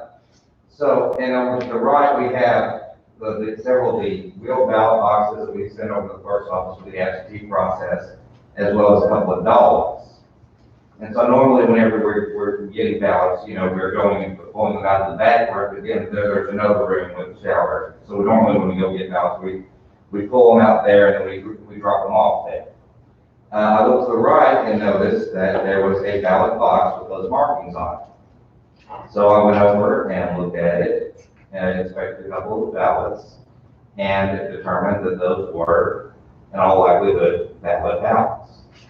They had the optional verification of identity signed, and they had been marked, or they'd been placed, made irregular, because there was because they didn't submit ID.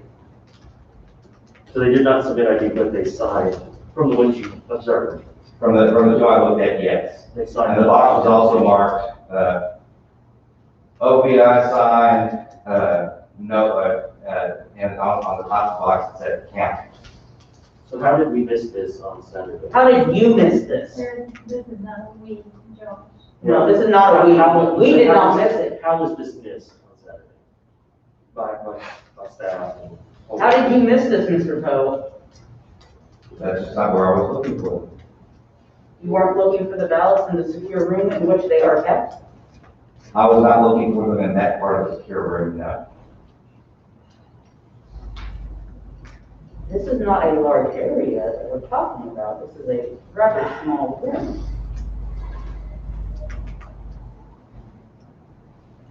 It's not a huge area, no. Director Crowe, about how many white ballot boxes would you say are in that room? And overall, Yes. 30, 40. I'm just trying to understand the scope of how many were in there and how potentially the number like.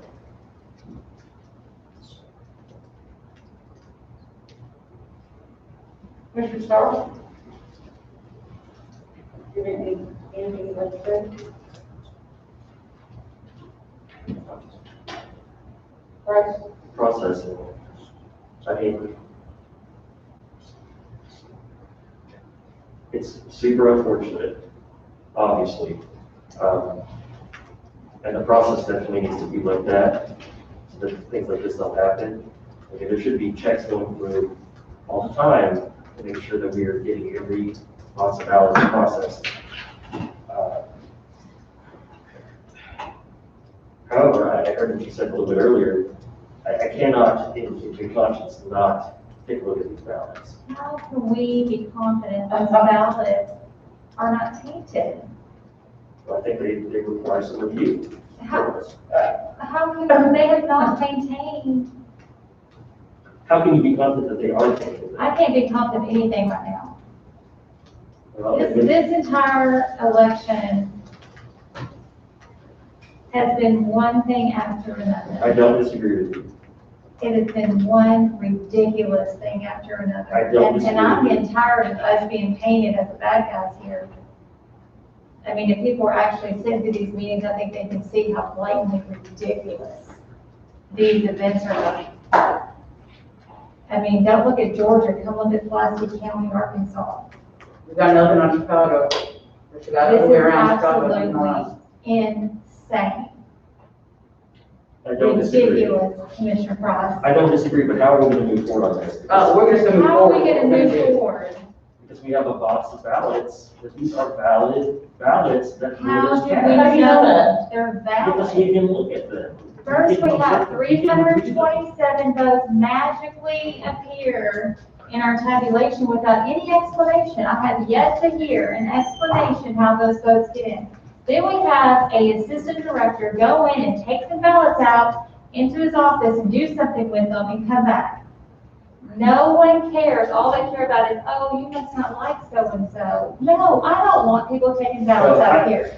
I have a problem with that too. I agree, this is a different situation, but if this is a No, and legitimate then, box. I'm sorry, excuse me, no disrespect, but then we have magically found another box of ballots that seem to be almost hidden from our view, but yet it's in a room that people are walking, Amanda, everybody else is walking into. I don't think we're actually sitting in that room that entire time.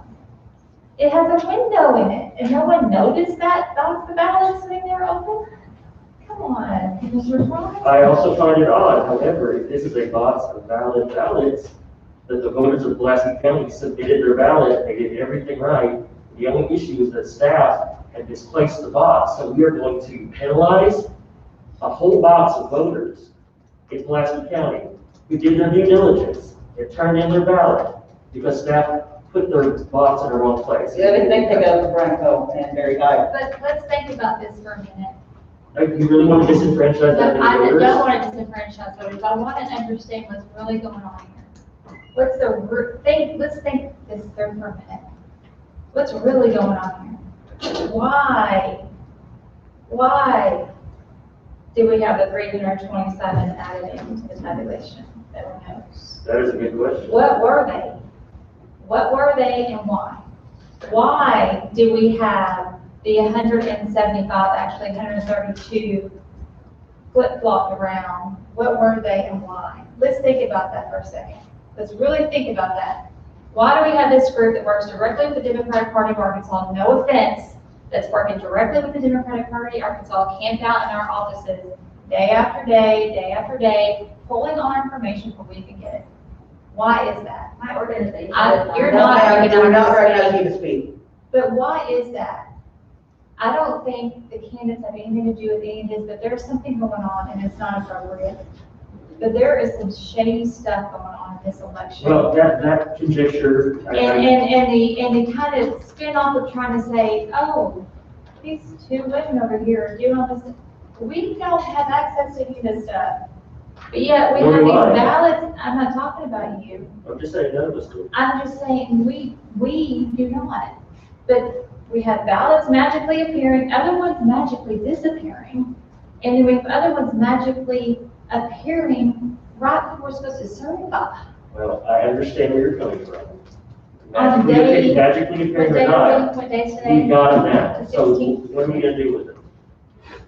They didn't magically appear and got signatures and voter statements and dates and IDs on them. These were misplaced ballots by the staff. And that's a little different situation as far as the staff being reprimanded or counseled or trained or whatever. Certified. Well, but at the end of the You day, can certify that tonight. that is not the issue right now. The issue is that we have a box of valid ballots that were submitted by the citizens of Pulaski County who did nothing wrong. They can take that up to Brian Poe. Or what about the fact that And we people cannot are going, disenfranchise these Mr. voters. Barnes, about the fact that people are going to the nursing homes, taking IDs, photocopies of IDs? We don't know that, Commissioner Starr. We got that from the Secretary of State's office. Yeah. Commissioner Starr, that is not a valid point to what we're discussing right now. It's a valid, It is. it's actually a valid point because it goes to the issues of this election and all the different things compounded. It all is related to this entire election thing. All this stuff has been going on. And And I don't know where Amanda would, but I didn't want to ask her a question, to go get her, because I don't ask her exactly what happened. well, like you said, She this is a messy process. It is. This is a messy process. So this is just another aspect of that messy process. But are we going to clean up the mess? And are we going to count these ballots or at least review them and give them our due diligence? How Or do do we you clean want up to the just- mess or do when you want the to staff disenfranchise refuses to do anything? Go back to when when I was trying to get information. There's two different types of people in this world. There's one that tells you what you need to know, and there's other that you have to fish for information. We shouldn't have to be fishing for this information. We should be, hey, do y'all reconcile? Hey, do you have a list? Do you actually check it off? Do you have a spreadsheet? Will you go get the spreadsheet? Will you get the spreadsheet now? I Can don't we look disagree at the with you. spreadsheet? I don't disagree with you. So, Where's the chain And investigator? it costs. it's crazy. But staff, issues with staff aside, we have a box of ballots now. And these voters don't deserve to have their ballots not counted because of what the staff has potentially done as far as misplacing their box. That's all I'm saying. I like to hear from you. I like to hear what our legal obligation is, and I like to hear from you. And I would also like to hear, I see that Amanda, Price. Okay, I can like to hear from her house. And I want to talk to Amanda, because she was there, that's what I was saying, I'd like to talk to her as well, and Mark. and Bart. Can we recognize Mr. Beckman, please? He's been waiting for quite a while. Actually, Not at this moment, no, we'll get public Colonel comment. House was, kind of came up early, I didn't. Colonel House, would like to, you help us with the legal analysis here? Twice, commission has been told there were no more ballots in that room. As late as Saturday morning. Now another box of ballots appears. It is entirely consistent with what you know, that those were brought in by someone who mentioned that they were all alternative identification signatures. Something that can be done after the deadline. We probably can, you probably can check the circuit, the county clerk's database to see when the ballots were initially brought in.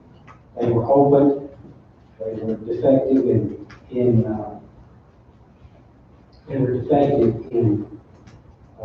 Irregular. irregular, thank you. Yes, sir. They were irregular in the identification.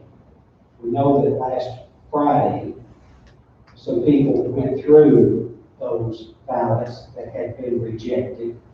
And then Saturday morning, they appear with alternative signatures.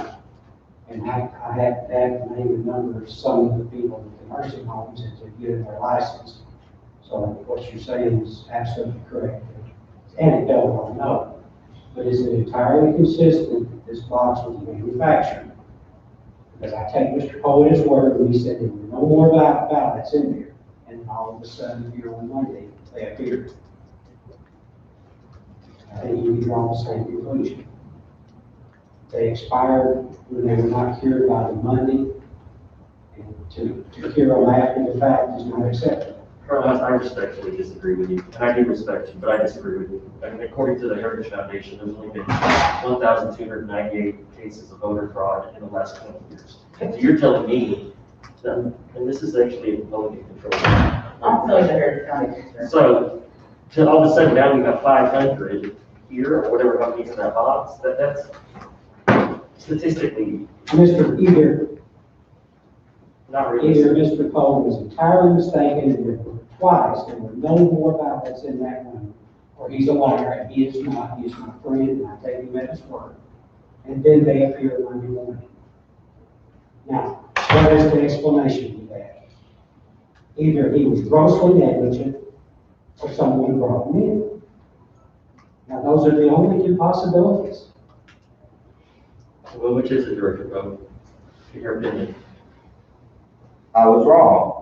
I failed to notice those, as did those who have been in the room.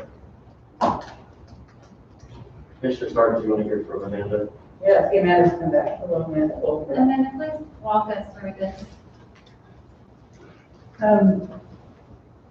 I went into the room today with Brian Poe and Bart Moreland to seal up the boxes, and I was sealing boxes, and Brian looked into this box and looked through a couple of ballots, put the lid back on, and left the room, instructed us to continue sealing boxes and put them into a secure area. And we did that. And he then came back and explained to us what he had found in the box, and we kept it sealed and in a secure area until the meeting. Who has access to that room? Currently it's Sean, not Sean, but myself and Brian. Who all has keys to that room? Myself and Brian. Who in the county judge's office has keys to that building? Nobody. Nobody in the county judge's office has keys to this building? To the room or To the this building? building, any of it? I'm sorry? Nobody has keys to this building in the county judge's office? And I don't think anybody from the county judge's office has keys. Now, people from general services have keys. Who is responsible for this building? Who do you pay rent to? Do you lease this building?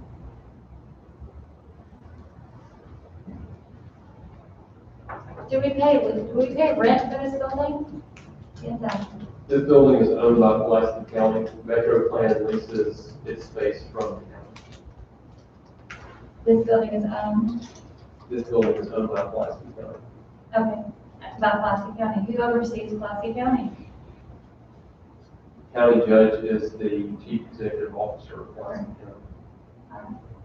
So who maintains and the maintenance and all of that in Pulaski County? Does the county judge have keys to all buildings? Does the county judge or his staff have keys to any of these buildings? These are serious questions because I'm trying to figure out, does anyone else have access to these buildings? General Services has keys to the general doors. Okay.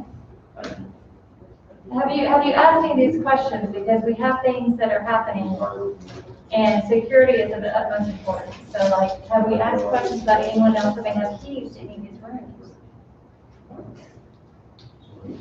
We are the only two that have keys. So you're 100% certain there's nobody else that has keys to any of these other rooms?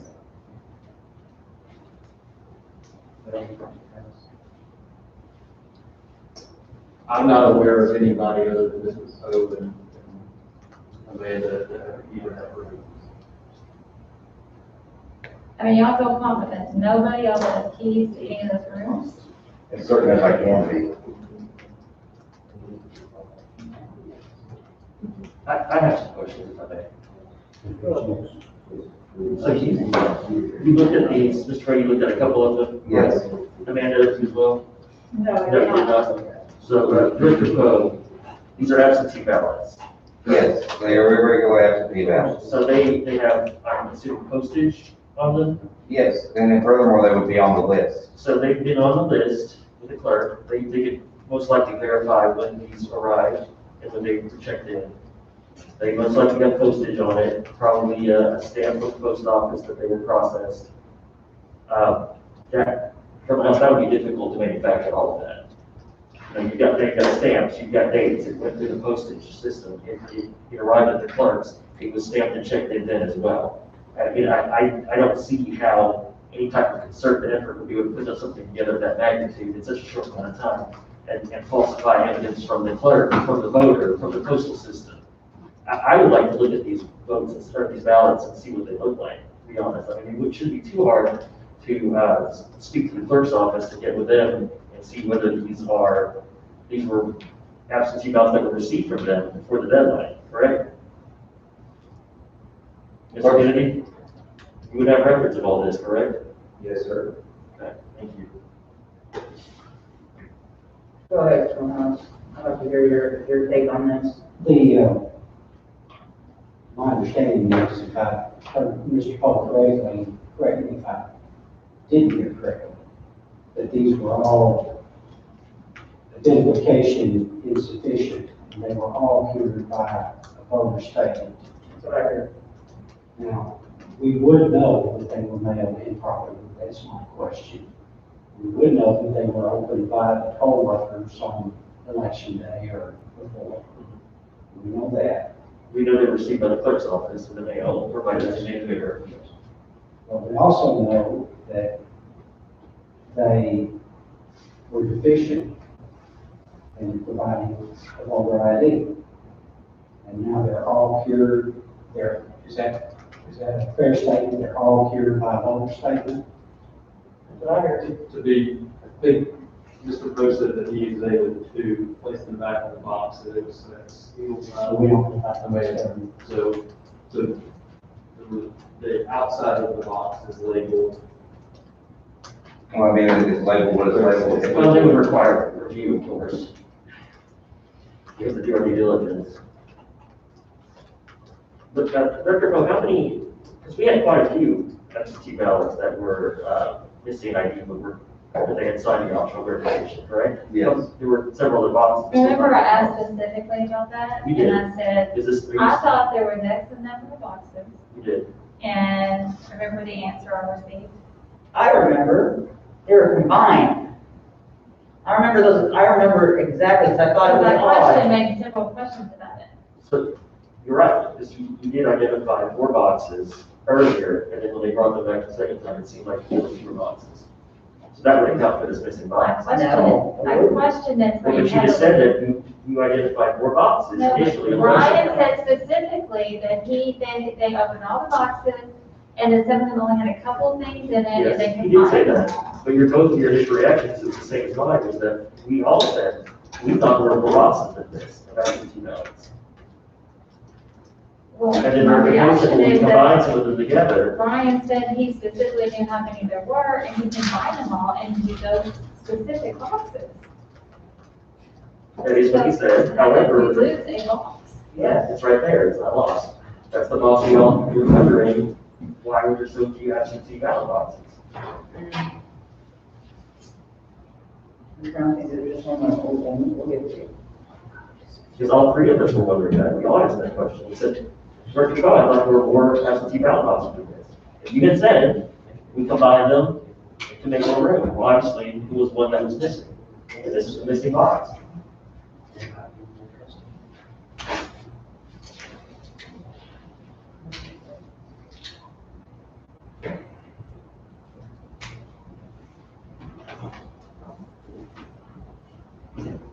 I mean, that's on record, where we were all wondering, where the boxes, we had a full It's conversation. also on record that Mr. Crowe told us that's everything, and that he personally combined them, and that's everything, and he made it emphatically clear. It was everything. Sure, but you obviously made a mistake, you admitted it. How many?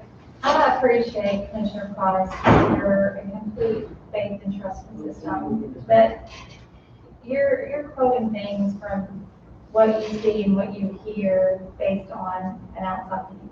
Well, I am ready to open those boxes. and I'm, look I'm at just saying, you're quoting things from an outside view, you're stating things like so-and-so hasn't, there's not anything convicted, there's not this. There's a big difference between what's convicted and what is reported and what is actually gone through. Well, and I can't speak to those, I can only speak to There's the. also people who have personal experience because they've worked in it. Okay. And it's very frustrating when you see things and you know things. And I've talked to them, I've had many conversations with the staff about these very similar situations in other places and things that we've seen over the past several years of things that we know happens. Whether it's campaigns that do certain things they shouldn't be doing or whatever. And those things are the kinds of things that don't get reported.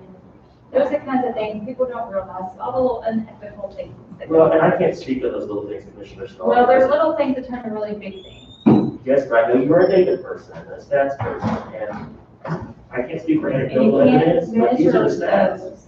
But these are the stats that are being But reported. here's the issue though. These are the stats that are being reported. This is the ethical question here. Is, So are we discounting stats over anecdotal evidence now, or personal experience? no, this is the issue, is we don't have validity. We don't have any way to know whether this is valid because of the, and this is why I argued with Brian when he was allowing people to come in and touch ballots during canvassing, during the election process. This is why I said again today, because more people were trying to do it again. I said, you cannot, shall not have anyone touching our ballots and they're in an ongoing election. Because of this very reason, you've broken the chain of custody. You have tainted our ballots. You created doubt. And then this happens, and now it's like, Well, I do understand. what's valid and what's not valid? Well, Because and I now do you've understand got what you're lots of saying. ballots come up, and everyone swore, there's no more. I've looked, there's no more. I've looked, there's no But more. we all initially thought there was an extra box, or more. We No, did. we Yes. did, because he convinced us that he took them all and he put them and combined them in those, was it three boxes? And that was all that there was left. If it's a question of the validity of these ballots, that can be verified. We can open them up, we can see when, they were received. Can't be All verified. right, you can see when they were received by the clerk's office, you can see when they were mailed, you can see the postage, you can see the stamps, you can look in No, that's the Secretary of State's website and see if they are a valid voter or not. None of that's You can look at their voter statement. None of that's important. So we're down to the validity of a box of ballots where it's here. Are you saying It's that a optional to the voter, process. something in the voter statement can't be cured after a date? Sorry? You're saying that nothing could have been taken from that vote, it's been open. That nothing from that voter statement could be cured after a date to get certain votes I from certain wouldn't know. I think districts and that's make why we sure that didn't it was look at brought it. back in because people have been touching that stuff this entire time? That's why they need to be re-canvassed and re-reviewed. That's what I'm talking about. We have no way of knowing that because like I said, no one should be touching the stuff. And that's why they need to be re-canvassed and re-reviewed. We can't. What are the options? Because I'm not. Ms. Brownstein, was very patient. I'm so sorry, I'm so And I told her I was sorry. gonna get with you, and so, My understanding is that you have a duty to review and count, or not counting determination of every ballot. Could you give me a statute, please? No, I don't have a statute. I'm I sorry. have a book if you'd like. You can, let me finish if you want. But I agree, I agree, I can sense the frustration and I can understand why, really. But, I think that with the information that I've heard, you can contact the clerk's office, the law force, the lack of access, the sheer, frankly, sounds kind of remote and far-fetched. The mail system. Yeah, all of those things can be used to verify whether or not these are legitimate. And at the very least, that you need to go through them and see whether, and when you look at them, whether you can tell whether you feel that they are legitimate. I think that's your duty as election commissioners to count and review every ballot, as you have undertaken to do, as I understand. Let me ask you this question, with what you just heard me say about all these groups touching these ballots, how can I be certain that nothing was done after the fact with the voter statements? I think- How do I verify I that? think you still have an obligation to review them and attempt to verify them so that, as I've heard more than once, and I agree with it, every ballot, every vote. Every valid vote should be counted. Every Exactly. valid vote should be And counted. so you need to Legal make is valid. I agree, every Not ballot. just your duty to go through these and to see. And if then after going through each process, these and checking whatever, you feel that they are not valid, then one by one, you would say they wouldn't be counted, but I believe that is your duty. It is our duty to give And it's consideration to something voters. that would restore a certain degree of confidence in the system. And I'm completely sympathetic with many of the commission voice. I appreciate that. Thank you. I'll tell you, I don't want to stay up here all night and count ballots again. I really don't. That has I'm nothing, still tired from nothing to Saturday. do with And, it. But if these that's outside ballots, the scope of what we're talking about. no, it's not, because these ballots deserve our due diligence and our consideration. It doesn't matter where they came from, or if they were misplaced, whatever. They're here now, and we can at least look at them. Colonel House, also you've been waiting patiently. Circle back to another brilliant legal mind. It's not the voter's fault that their box was misplaced. No, it's apparently not your fault. Go continue on. If you find, as a commission, that as of Saturday morning, those votes are not in that room, and you find that they appeared on Monday, then somebody other than an official has handled those ballots. 7-1-104, the possession by a person of more than 10 absentee ballots creates a rebuttable presumption of intent to defraud. And that's really what it boils down to. You believe they were overlooked? If that's my comment, then yes, you probably have, you do have a duty to review them. But if you find that you were sure, I know at least twice, maybe more times, on your ballots back there. And then they appeared, we don't know by who, we don't know who brought them, or how they got in there. Somebody that wasn't authorized possessed more than 10 ballots with, and by law, with intent to defraud. But that's the statute. Well, when Director Cohn was wrong, when he reassured us, and he obviously was, there were no more ballots back there, we did not usually confirm that. We did not go walk through that room and look.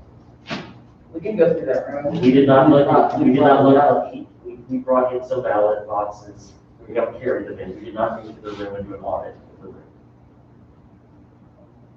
That was there's 30, 40 boxes in there, we did not look at all of them. So the two options are, either one, that box was completely fabricated, brought in at some point by who knows who, because only 2 people have keys, or that box of ballots that can be verified by the clerk, have postage on them, went through our postal system, have paperwork attached to them, names, addresses, voter statements, was in that room the whole time, and it was just overlooked. Those are your 2 options. I asked which one seems more plausible. This election, you want the answer? Fabricated. Really? Absolutely. Well, that is a hell of a fabrication attempt. I have zero trust in what has happened.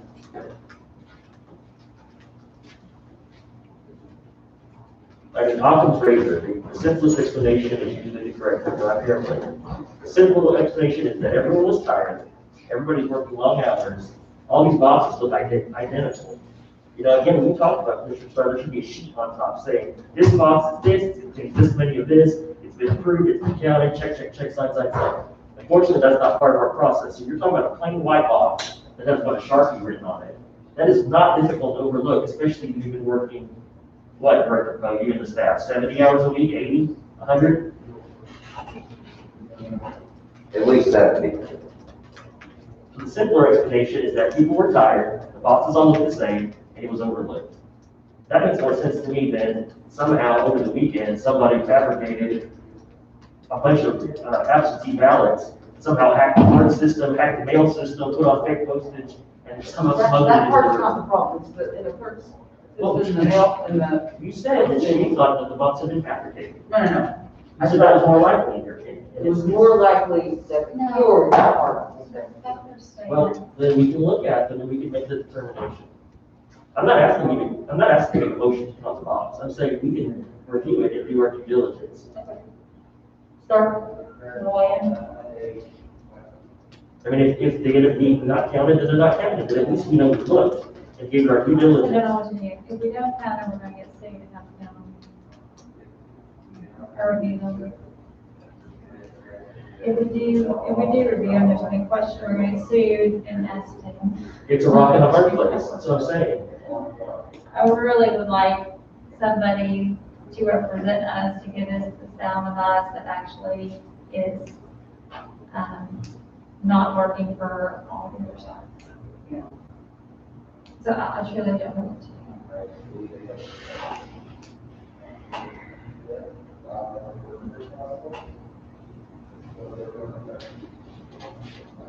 I don't know if that box was touched by other individuals.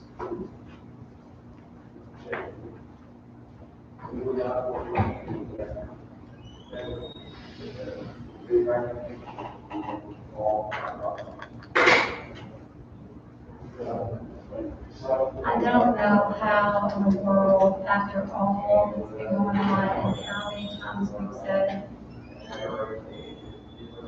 I just don't understand how if you're having these issues, you don't pay extra close attention to make sure you don't have any more. I don't believe it. I find it very hard to believe that now this box magically appears. I don't believe it. I don't think it magically appeared. I think two people who were very tired, and the box looks like all the other boxes that were overlooked. 10 days, Sure. 11 days, 12 days, 13 days. And we all went in there, and the one phone as well, we didn't notice it. Yes, ma'am. There's another attorney who wants to speak via speakerphone. She said that was, she was told that was the way to do it. Jennifer Wayman, she's asking me. That's correct. That she did. Go ahead. So she hasn't called me, and when she calls me more, thank you. Sure. Let us know. Is Mr. Beckman still here? I would like to hear his comment if the chair would so allow him to speak, since he was waiting for quite a long time. As long as it's to the issue. As long as germane to this, We're speaking to the attorney. yeah, we're speaking to legal minds at the moment. Yeah, is he still here? Before she calls in, it just seems to me that you have a lot of other issues, but it's just focusing on this one box that you need to decide whether that's what you're talking about. But in all the other things, they need to be sorted out at some point. I agree, all of your questions, but the question is this particular box, and can you really assume that it was, somebody else like came in, and if not, to look through and use your, you guys are experts by now, right? We look at very few, quite a few. Right, and I know it's a big job. It just seems to me that is what we need to focus on and just get it done.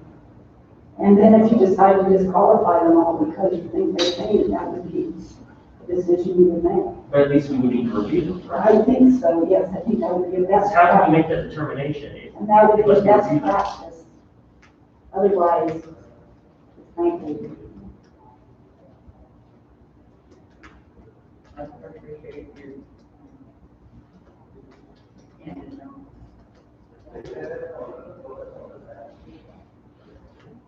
Have we heard from Mr. Foden regarding this yet? he left the room. Stuff's here, I think it's come back. let me ask you a question. I know if they are rejected, are the people each going to be notified that they are rejected and the reason for? Mr. Poe, you sent out rejection letters to that effect, right? Yes, they will, Yes, yes. absolutely. There's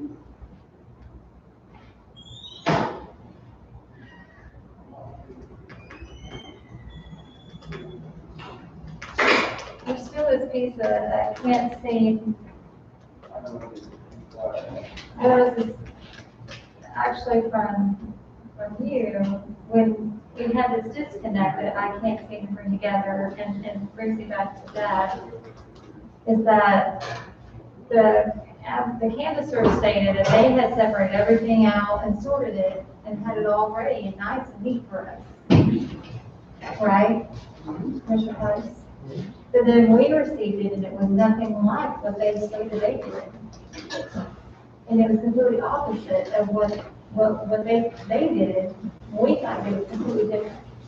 And you're right, but whether, no But matter, there's something weird going on. That's why I'm saying the weirdest part. They did it a certain way, which is why I think there was. there's generally inconsistencies, I agree with that. inconsistencies. But that we have this box now, and I think we just. No, I'm talking about something here. They did it one way, we got it a different way, and then there was this other piece, just 1 second, please. There was this other piece of the clerk's office. And my question that, no one wanted to ever answer, of why did the clerk's office have 13,000 ballots and only gave us 6,500? And when did we get the rest? And how are they coming in during early voting? I don't know anything about that. You got emails about it? I FOIA'd it and she would answer me. So that's a different issue. But, apparently you don't have to answer FOIA's if you're the county clerk. But apparently there was 13,000 absentees and we canvassed that first day and we only canvassed half of them. And then I came the next day and asked Sean, I was like, hey, you guys need anything? And, today, and that would have been a good time, by the way, to tell us if you're needing something, after, the canvasser got upset that we weren't helping. And, he's like, no, we're done, we're good, we're done. I'm like, how, you're done? Okay. And he said, yeah, we're done. I'm like, well, how many y'all did? He's like, 6,500. I'm like, okay. I thought there were 13,000. He's like, no, 6,500. That's all they had. That's all they gave us. I was like, yeah, but there's 13,000. He's like, oh, I don't know anything about that. I'm like, okay, well, that's odd. Again, there's 13,000. Clark was on the news, talking about having 13,000. And we had 6,500. And that's a few days after that before they got even close to anything like that. Okay. So my question was, how are those batches coming in? Why were they coming in? Because that's 6,500 is more than an election. I mean, around 4,500 was the entire election in 2016. That's a lot of ballots to hang on to. And the reason I say that is because the way they were coming in. So did they come in all at once at the end? I mean, how many were y'all getting in? That's a good question for you. Like, did y'all get like 3,000 in a day? Did you get 6,000 ballots in one day? Or did they come in at the end? So I can try to understand how they would be in different batches and how we end up having this disconnect of where all these ballots end up. And that'd be a great question for you, sir, because you could probably answer that for me. Of how many y'all were processing each day, how many you were getting? Yes, sir, I'm sorry. Is it Beckman? Beckman, I'm sorry. Beckman. The first day we had 4,500. 4,500. Second day we had 3,000. Okay, so you had nine. Third day we had 3,000. 3,000. I don't know the exact number we had the other days. Okay, thank I you. understand we had a total of 25,000. That's more than 5 times more than we've ever had before. And you're talking about how the staff misplaced these. I asked you why you didn't start earlier than election night. We had 6 or 7 days that we worked and had irregulars. You tried to do all of them on election night. You told me you didn't work early. You put untold pressure on the staff. Now you're blaming the staff. That's totally outrageous. For all due respect. As a chief judge and as a citizen of Pulaski County, I'm outraged. With all due respect, sir, these two things are not correlated. I'm sorry, I can't hear your response. These two You have a issues microphone. are, Whoa, I'm called for Mr. Pope. these two things are not correlated. I'm sorry? These two things are not these two things are, stop. These two things are not correlated. Is it working? They're not coordinated? Correlated. Sure, they're correlated. You How are wouldn't they? have had all those. I came to Sean Camp on day 2, when I was able to leave work for lunch, and asked him, how can we help? We reached out to our director of how can we help. We even tried to have a meeting during that time period of what can we do. We were not given any guidance on anything that we could have done to help. There was no information provided to us. We were told not to be People here. were over the staff. We are not over the staff, sir. No. The staff, no, we're not. The staff was taken, You're oversight. sir. The staff was removed from the commission and under the county judge. For employment purposes, that's correct. Commissioner Starr, For operational supervision, that is not correct. Commissioner Starr, I have to respectfully disagree. The Director Poe did give us several opportunities to help, such as that Saturday when I came in. But that's not what Charlie's I was talking on that Friday, he on record, he said if any commissioners would like to help, come in at 9 o'clock. Yeah, that was after the election, that was after November. Yes, it was. Before the election, I know that myself and Director Poe trained several batches of poll workers. What was that, 4 different sessions, Director Poe? 4 sessions, yeah. 4 sessions. So there were other opportunities. I mean, just to be fair, there were opportunities to be consistent. And I know we're all, and just for the record, we all have day jobs, so this is not our full-time job, so it is difficult sometimes. But there were opportunities. Yeah, there are absolutely opportunities for those of us who are not state employees to get FOI from the Arkansas Times every time we brief. We are very fortunate that you're not in our party and you can get away with certain things that we cannot. But we can't even go Wait a minute. on a lunchtime hour without getting FOI with Arkansas Times every I don't know second. about get away with it. I'm telling as you, far as no, training no poll workers. idea we go through. So, No, I no, know, we we're not allowed can't. to talk. We can't leave. We can't leave our jobs and come do any kind of other activities. We do not get certain treatment, and it's interesting because there's other state or county employees who happen to do other jobs, and nobody cares. But if it's a female and a Republican, I promise you, they get constantly targeted. Well, in those situations, I take PTO leaders. So, well, no, I'm sure you do, but Yeah. we I don't can't know hear. your name. I No, I'm just promise saying, you. but- And Yeah, that's his I was marketing. wondering. He's even mistaken me for another person and gone after me because he assumes all blondes are the same. So I promise you, it's a constant battle with that. So I would love to be able to go to all the poll trainings. I'm also, I guess people forget, I've been a single mom for how many years, working 3 jobs. So I would love to be able to go to all the poll trainings, but unfortunately I couldn't. I But the understand. other piece, I agree with, I would love for us to come to early voting, but that's a different issue. We didn't have that guidance and direction. We did not know that there was something else that we were supposed to be doing because we weren't given that information. And if we would have, sir, Charlie, we we've been all of us have been simply there did not with know that. So I apologize, but we did not know. And there's been a lot of, you're missing out on a whole year's worth of information because a year ago, the staff was removed from us and put underneath the county judge. And these things have been building up over time because there's been some personality conflicts that need to stop. And over time, there's been kind of, I'm not doing that, or we're not doing that, or y'all have to vote for me to do that, or information that belongs to us, I'm not giving it to you. So it's just been a lot of things going on. So it's kind of hard to explain in a meeting right now because we got other things going on. But I assure you that if we knew that there was something extra we could have done, we would have. I came up here on day 2 of early voting. I asked Sean, how can I help? What can I do to help this? And he said, we're good, we're done. We finished this morning, we're good. There's nothing I need from you. And I said, hey, just text me if there's anything that you can think of that you need. I mean, we reach out constantly. I'm always asking, what can we do? So I don't know what else to tell you. I apologize. I understand that you have full-time jobs. You said personality conflicts.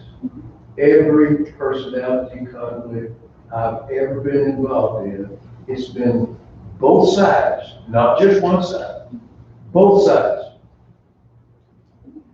I don't think you understand what we did every day back there. I don't think you understand. I don't think you understand the immensity of the job. And I think you mentioned a little here, another error here, another error here. I still say you're blaming 100% on the staff. That is totally unfair. I'm not saying they didn't make mistakes, but I have not heard one word that the commission has made any kind of error in misjudgment or mismanagement. I've done this for 10 years. I've never seen this before. I would love to take error or mismanagement if we were managing. I truly would. But the errors you're talking about, sir, we have no control of the processes because we simply don't have the processes to control. Mr. Bennett, if I may, I actually agree with you, and, I did, try to come up here as much as I could and help out with you. Hindsight's 20/20, and, I will say that this is an unprecedented year. No one would expect a global pandemic, no one would expect 25,000 absentee ballots. If I knew then what I would have done now, we really should have been meeting months ago. I think we all agree with that, and making sure we tighten up these processes all along the way. And I would have taken off 2 weeks vacation, to just focus on this, to be honest, because it's a huge, huge undertaking. So I have to say, I am very grateful for you and what everything that you did and your staff did. It's again, just it was a perfect storm. And we could have done better. I think we can all agree that we could have done better. We've all agreed that we can do better, and which is one of the reasons that we said that we're going to change our That's processes. But But we can't go backwards. also in the process, the staff has been interrupted several times. It's been in the newspaper, so I'm not saying I was cynical. It's been in the newspaper. So I don't think that you, as a commission, has supported the staff. Like, you could have taken some of that off of them. No. You could have said, instead of saying, a little error here, what's next? A little one, another little one. Why don't you say, we started really, really late. If we had started a little sooner, some of these may not have happened. But I didn't hear that, Christine. During the whole process, you decertified or held back one of the staff members. Charlie, we've already discussed this. I've not heard one thing about, we had to reduce the staff from 6 to 5. Maybe some of this was because of the reduced staff. We haven't reduced. Brian said we he haven't probably reduced worked that. 70 hours a week. I think that would be a light week. Well, I've Thank worked you more for hours letting me than know. Brian has this past week, and it hasn't caused me to make those kind of mistakes. So I just don't think there's an excuse for losing absentee ballots. It's inexcusable. But here's the issue though, sir, is that we can't, we're gonna cause an election to overturn or flip or have lawsuits. These lawsuits they're not naming these lawsuits. It's us that's naming these lawsuits. We're responsible. We are responsible, and just like the other day, when that issue came up, you know, we're the ones that apologize to voters, because at the end of the day, it's us that is responsible for all these issues that are coming up, and we're gonna take responsibility for it. Because no matter what happens, no matter what mistakes are made, we are the ones that are held accountable. 100%. But you're not accepting any of the responsibility. It's the staff's problem. Thank you for It's hard to explain to yeah, go. Ms. Wayman. I want to say, we're going to say thank you, and we're going to move on to Ms. Boyd-Mack. She's been patiently waiting. And I don't, from correspondence with Ms. Boyd-Mack, I know she, I believe was, for everyone else's protection, is isolating herself in the event that there's an issue. So Ms. Boyd-Mack, thank you for being remote and doing your part to keep everyone safe. Thank you, ma'am. Yeah, Coach, I don't know. Go, yeah, go ahead. Go here, if you want to use my, Here. yeah, you can use my microphone over here. Go forward, please. Yes, yes. Yes, please. Thank you. I'm not sure if that's what's going Thank you on. very much for taking the time to listen to me. I know this is a meeting for everyone that's involved. I just want to call back to help you with a couple of things. I'm sure that his house has a good point earlier, but you agreed to the concern that's raised regarding the state statute of felony. And I just want to add that I am not just an election lawyer, but a former prosecutor. I don't necessarily know you, but I knew that. And so what I want to tell you is that statute is appropriately raised, and there's an appropriate concern. And if you are concerned about it, please call us like the Blackman County Prosecutor, because you are in the best position to do that.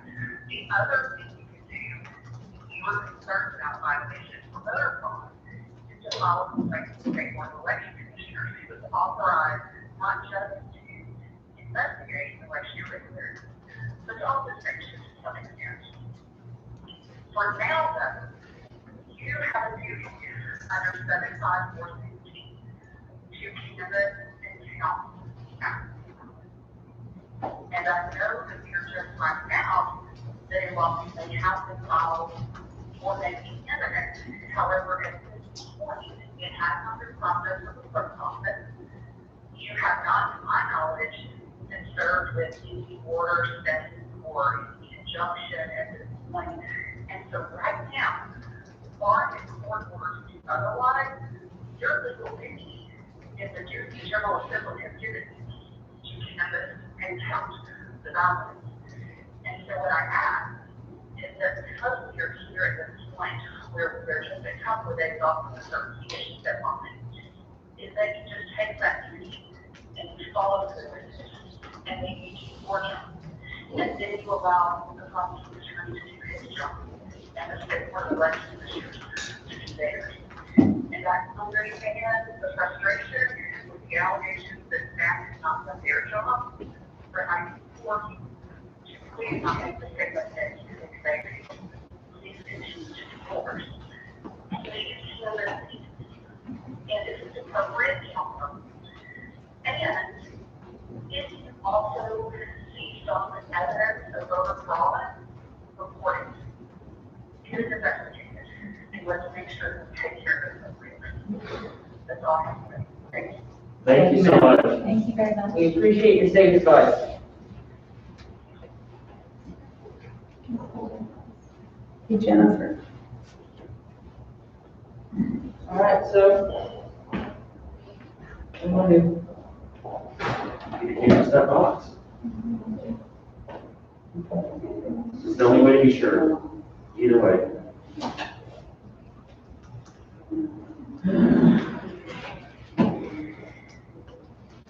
So, Mr. Fogel coming in here, son, I know you left the room, but I'd like to get you I don't have any insight on the earlier questions that were asked. I would agree that you have an obligation to determine whether the ballots that are in your possession are to be counted or not to be counted, based on the totality of the facts. And if you look at the ballots, if you individually look at what you have in your possession and determine that you can't overcome the belief that you hold that it was or was not valid what happened, you have to voice that concern on an individualized basis instead of discarding a box without discussion. I do think that you have to exercise the discretion on an individual basis with respect to the ballots that are. Okay. Well, then I would like to make a motion for us as a commission to review that box of absentee ballots.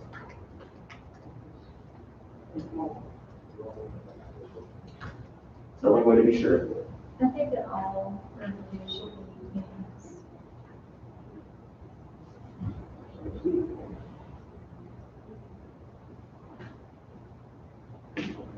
Does that have to be unanimous? You can make that determination.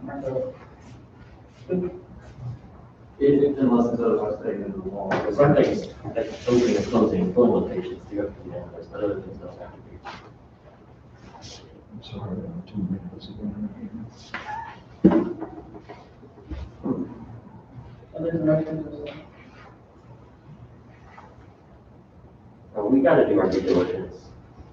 We can't let these voters punish because the staff misplaced their box. It's as simple as that. We cannot disenfranchise voters. So please, let's just go through it. No. First of all, that needs to be counted before we get those ballots. How many exactly is in that box? I agree with that. But 2 members of the staff in front of the audience. And then it has to be counted again when it goes back in the box and sealed, and all of us needs to write on the seal so that we know it isn't wrong. I agree. We need to treat that box like it's gold. We need to triple, quadruple. Should have already been treated that way. You're right, you're not wrong. But I agree with Commissioner Stark. We need to count how many are in it, then we canvass them, then we count how many we have in, and then we all sign the box, sign the seals. I agree 100%. Yeah.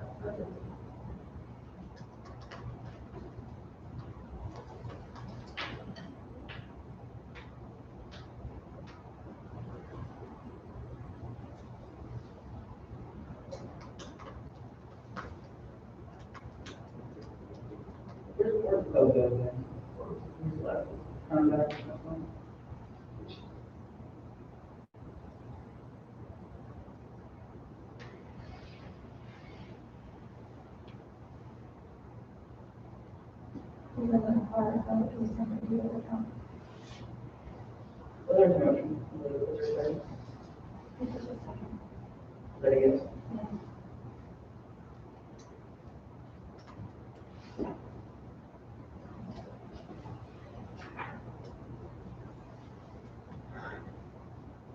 In favor? Aye.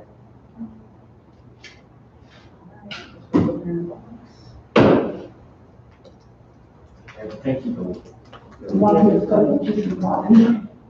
No, I don't, I'm not a coffee drinker. Anything else? No, I had Mountain Dew the other night and it really messed me up. I had caffeine, so no man. I would like Bart and Amanda to count. What'd you say? Bart and Amanda. Amanda, is Bart still there? What'd you say, Laura? Well, that might be a discussion for another day, no Bart's BART.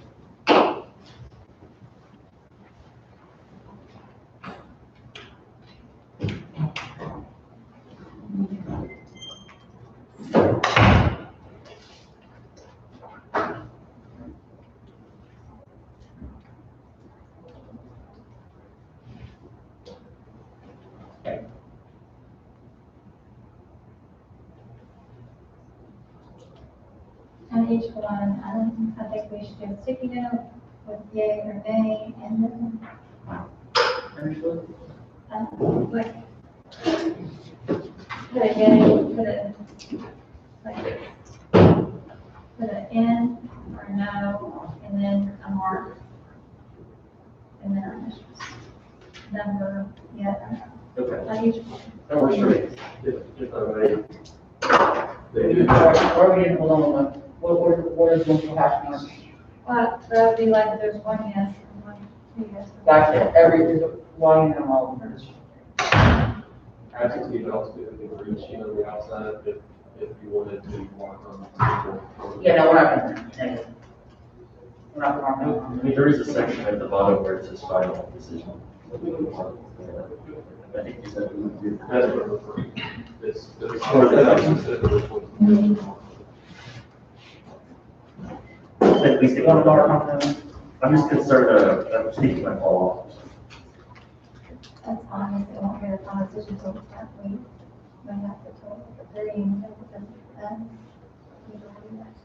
off. Right. We just won't mark the final decision. Or hash marks.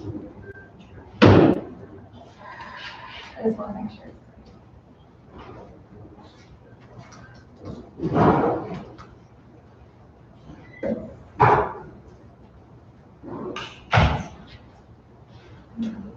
Listen,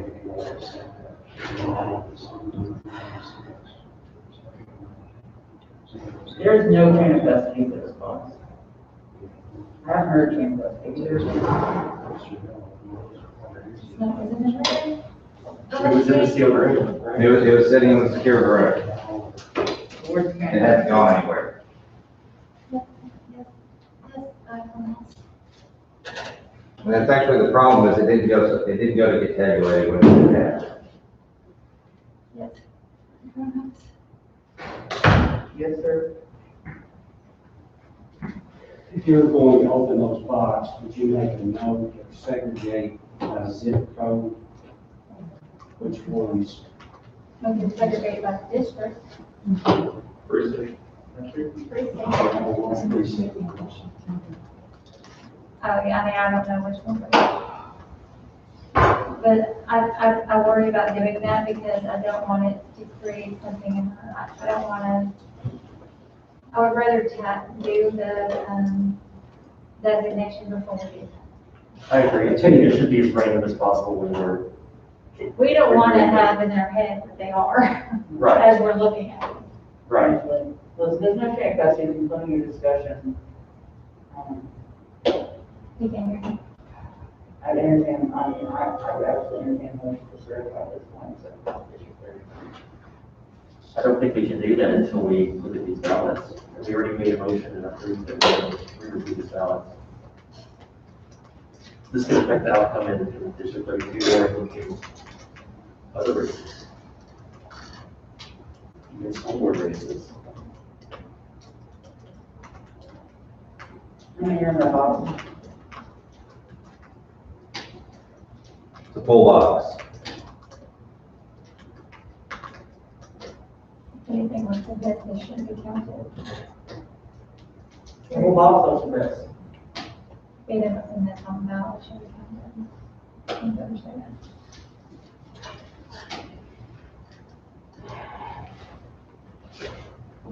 If we don't review them, we'll be sued.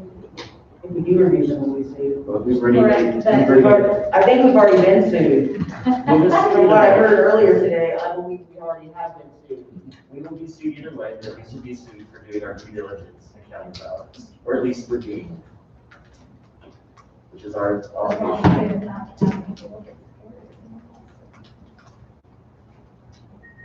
Plus, we already made a motion and approved it, so. All right, we're gonna let her open the box. Wait, are they gonna count them first?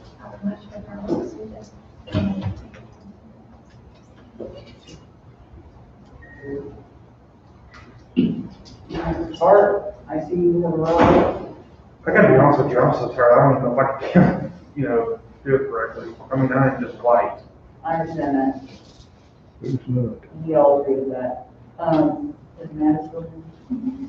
Yes, you do.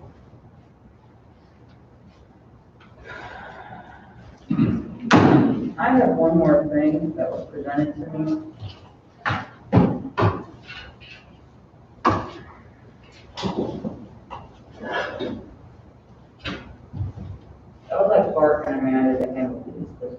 please. I would feel better if those are the people that handle this. To do, We just need them counted. We need a count before we start. Just how many number are in the box, that's all. Not canvas, just count. count it. all right. Is it, you know, is it 400 or whatever the number is? I'm gonna put the table right in front of you, y'all can see. That would be very nice, so we can wait for the table. I would be comfortable if Amanda and Barb were the ones who did this. That's fine with me. Sorry, are you good with that? That's fine. Thank you.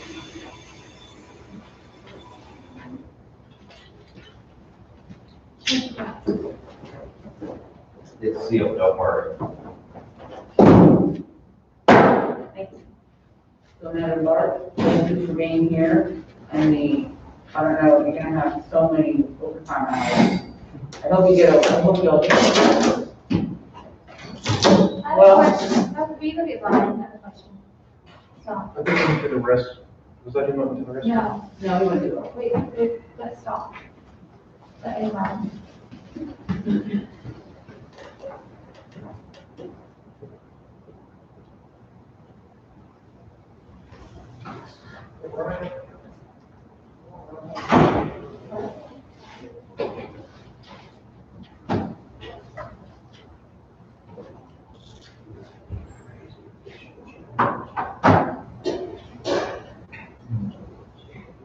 This is entered into spreadsheet. So we're done with it. We don't need to open that. It's in the spreadsheet, you've already reviewed it.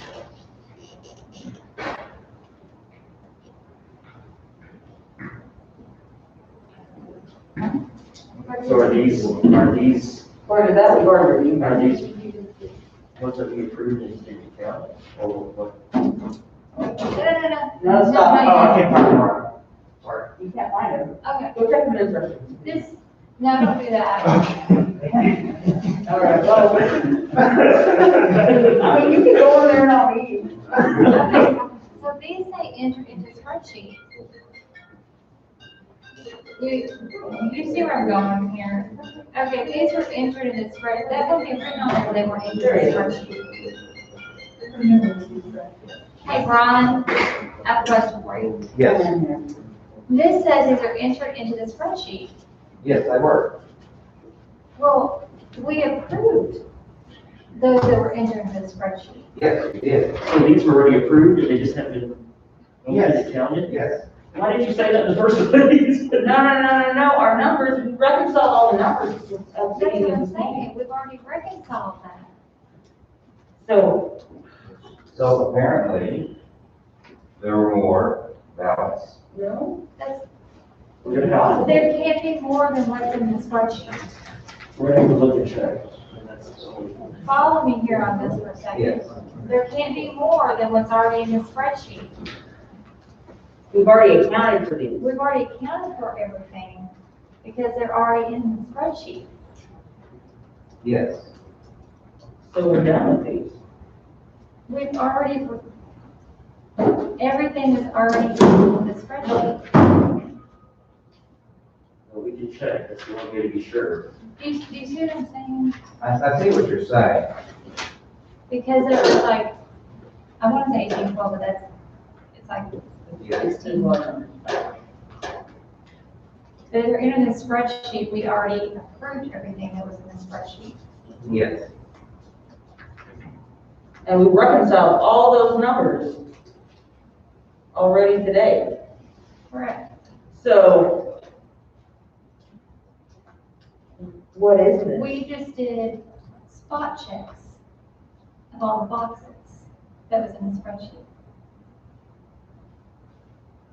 I checked all the boxes. For those, we just did spot checks. Remember? We Yes. had the spreadsheet and we did spot checks. Yes. Of all the boxes. Yes. So there wouldn't be an extra box of something that's already in the spreadsheet. Other than we didn't spot check it. But we couldn't, because it's already in the spreadsheet. We went through But all what of I'm saying is there's not extra ballots. They're just a box that we didn't spot check. Yes. But we've already approved all of them. Yes. There's no more extra votes to be counted. Well, you're welcome to look at it. I mean, because I haven't checked the spreadsheet. But I would guess that these are probably in there. Correct. However,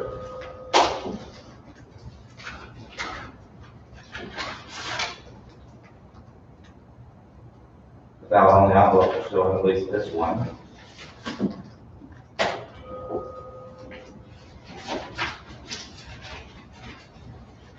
And this one. And I would wager that they were probably in quite a few more. Maybe so. So what I'm saying is, these should have been counted, but they weren't. Then how are they entered into the spreadsheet? Well, you know, let's, They were entered, Wait a minute, stop, let him answer the question. they were entered in the spreadsheet.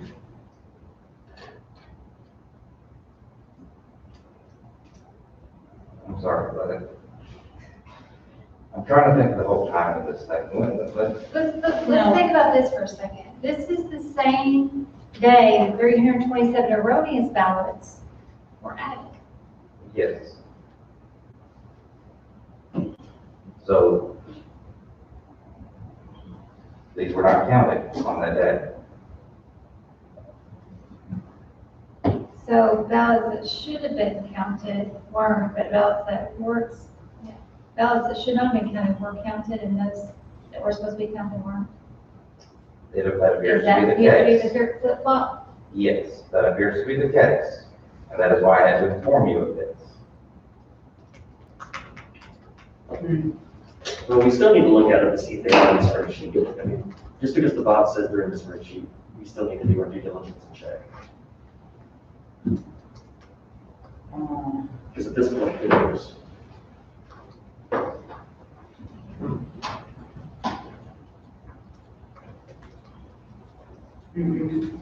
Let me think about this for a second.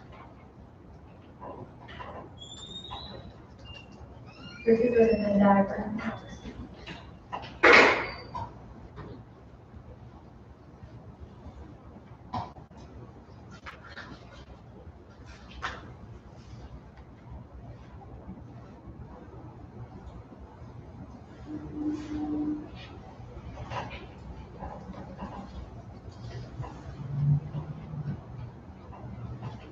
Mr. Coe, you're blocking the light.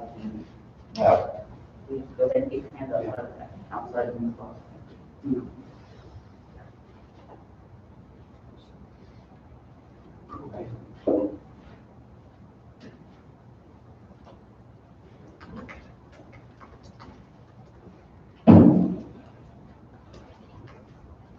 So you can have, go ahead, you can have a seat. You can sit on these chairs.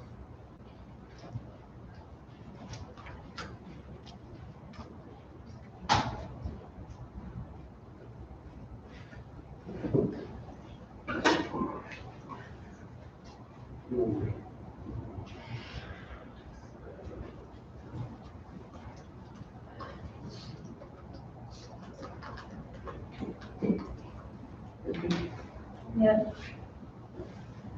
Okay. I think that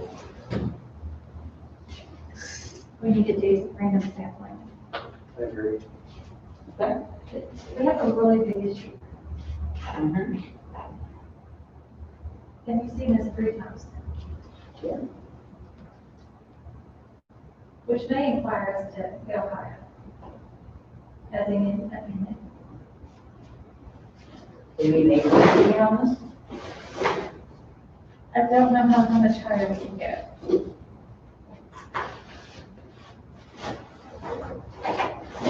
Let's do some more.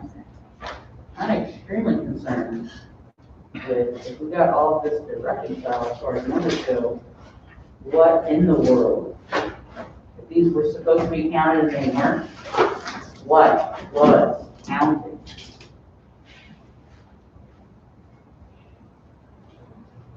I think Mr. Mr. Cody's. Not looking at what's in here, we're just looking at, is it on the spreadsheet? Right.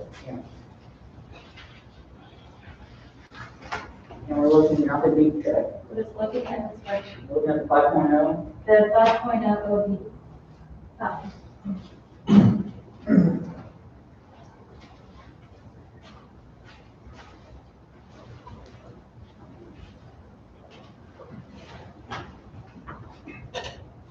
I think, They're in the spreadsheet.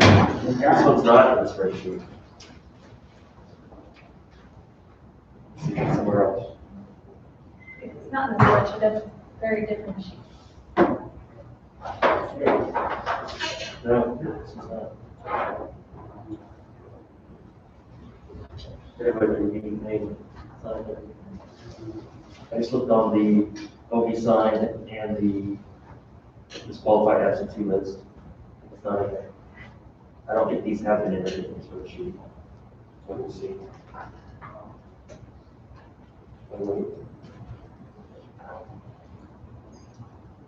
Nope. Not on there.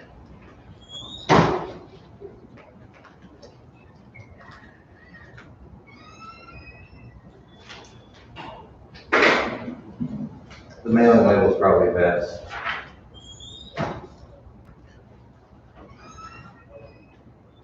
This one is not something.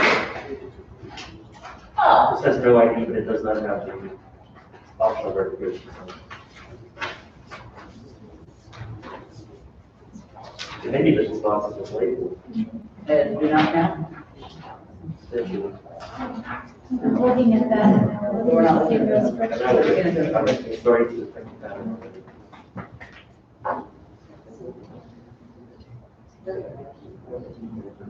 I ask a question? Sorry.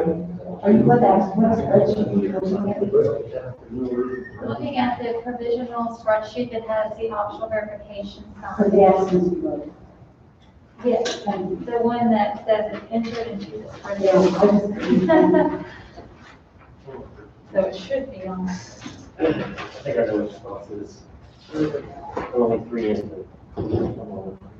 What do you think it is? What are you thinking about price? I have seen, I'm only on 3, so but maybe because 3 is enough to create that, right? Maybe. So 3 for 3. What are you looking at? What are you looking for? 3 for 3 of these are all the provisional absentee notice curable, overnight cured. There you go. No idea they did not sign the optional verification by them. So we're not counting these. We've already gone through some. These are the ones that is secured.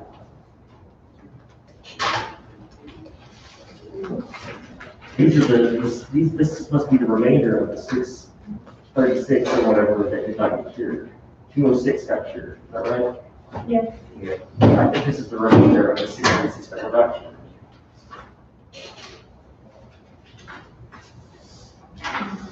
I do see that some pattern here. I haven't found them either. And they're all on this list, they're all on the no optional, no.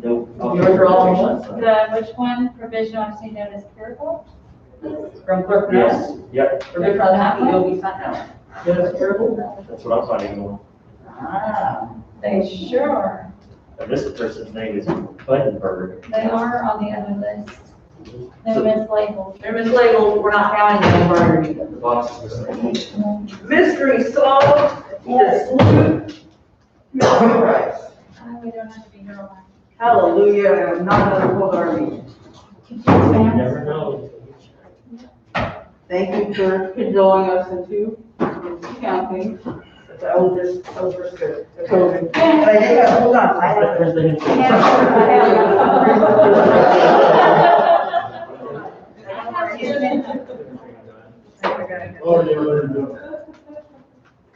Hey, debate is good. No, you got it. I had good. I got my time. I'll just throw it plain out. I'm so sorry. yes. So, Okay, Bradley from watching has no idea what just happened. Thank you, Ms. Dawson, once again. So My bad, the everyone. box was mislabeled.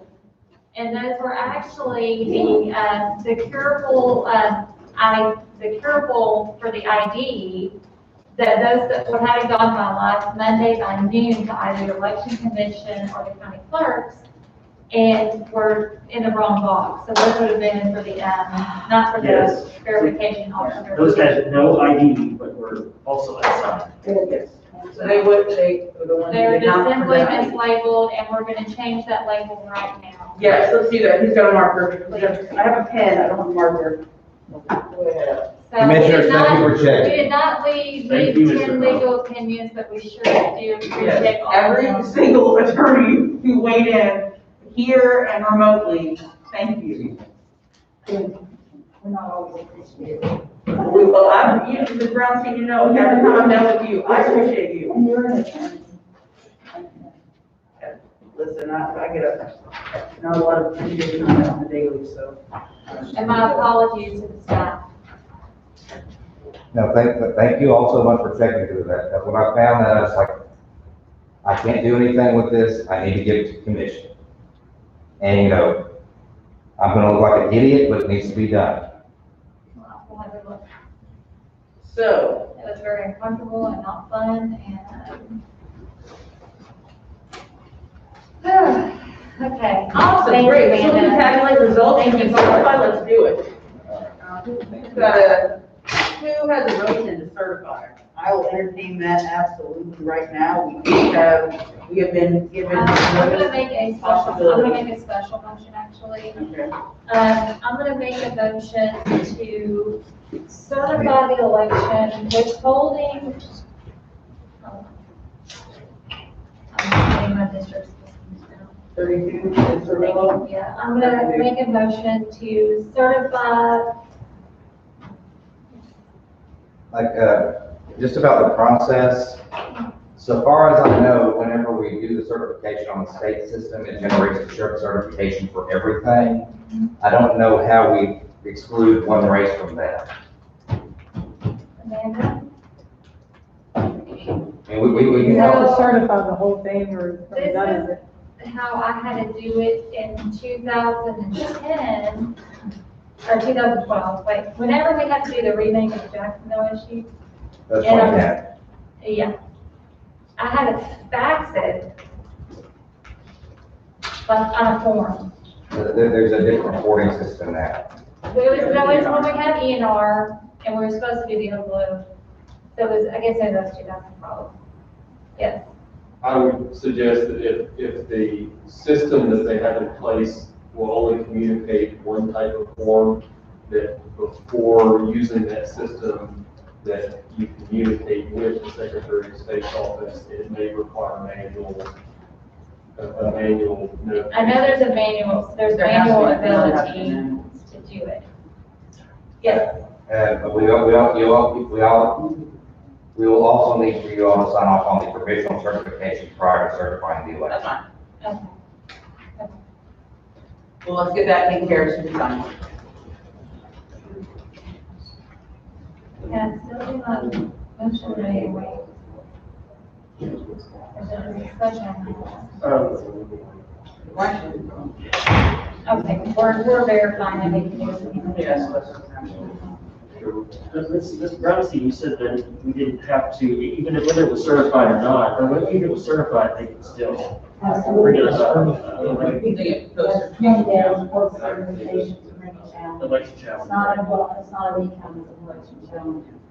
And as I understand, you have to certify Wednesday. Right. Yes, that's what my special motion is gonna be. Yeah. They must. Jennifer, did you have something to? Brownstein just said that. Okay. Certifying by Wednesday. You have another attorney, so we can get off We're the just- top. And we have yet been struck by lightning, so call us. There's a joke in there. If it wasn't for our mistake, I'll just, we can just, but because it's our mistake. Because it's original mistake. And we still have to cure violation. Exactly, so the minute one, two, four, start driving, unless the judge says. If the judge has a kind of instruction or something filed, then we do what the judge says. Right. So, duels and have to win. get till Wednesday. No one at SOS answered the You phone. get till Wednesday. Yes. That's it, Yes, for Wednesday. till Wednesday. But you know what?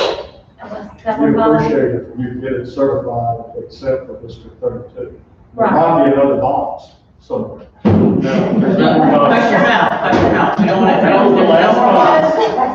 That is not funny. I don't know if that was a joke. Cut off the boxes when you do that, I okay? will throw something at you. I am not gonna throw. If your wife wasn't a joke. Yeah, I know, and now. Okay. So, Did you try calling Josh? I did. Did you try calling Renetta? Oh, I did not call Renetta. Sorry, Renetta, I forgot to call you right now. Or Chris? Chris would know you. Chris. Actually call Kevin. Emails. Nina, oh, okay, I did not call Nina. I got people in. I was exhausting my list of SOS calls, but I'm pretty sure I still. We're calling everybody we know is Secretary of State. Hi, I'm calling you from the election commission meeting. Yes, it's still going on. So, here's the deal, Pickle.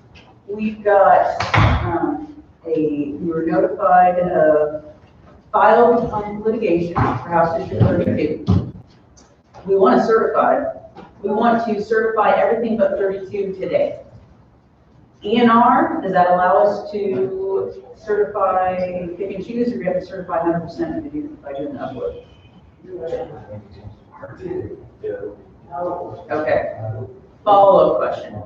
Is there a way to manually do that with y'all? Yeah, like we need to sign it, and there's gotta be a way, right?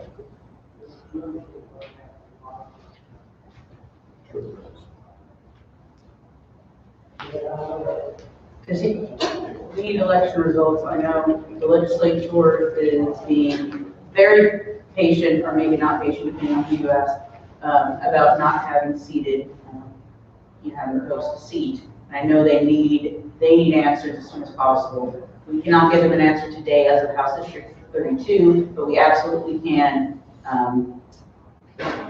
get everything else certified, so we can go ahead with business with the people. So most of the provision file certification. Okay, sure. They have already submitted the file today, but have not gotten the file marked copy back. Apparently, from what I heard, Mr. Webb, what time was it filed? So it was late in the day, is that correct? It was filed late today, It's filed. and it has not been assigned a number. It hasn't been assigned a number yet, and so, it's filed, and I guess you all paid your fee. Yep. And everything, you get paid his fee and everything, it's just not been assigned in that rotation of that normal course of.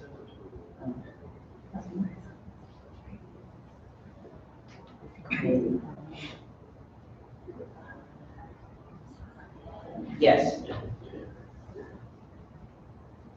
You filed it before 5 p.m. Oh, yes, I'll find out, but I'll check tomorrow. Just because it's not important, doesn't we mean. talked about it, and what we are discussing is certifying everything else. So the legislature can get going with their business.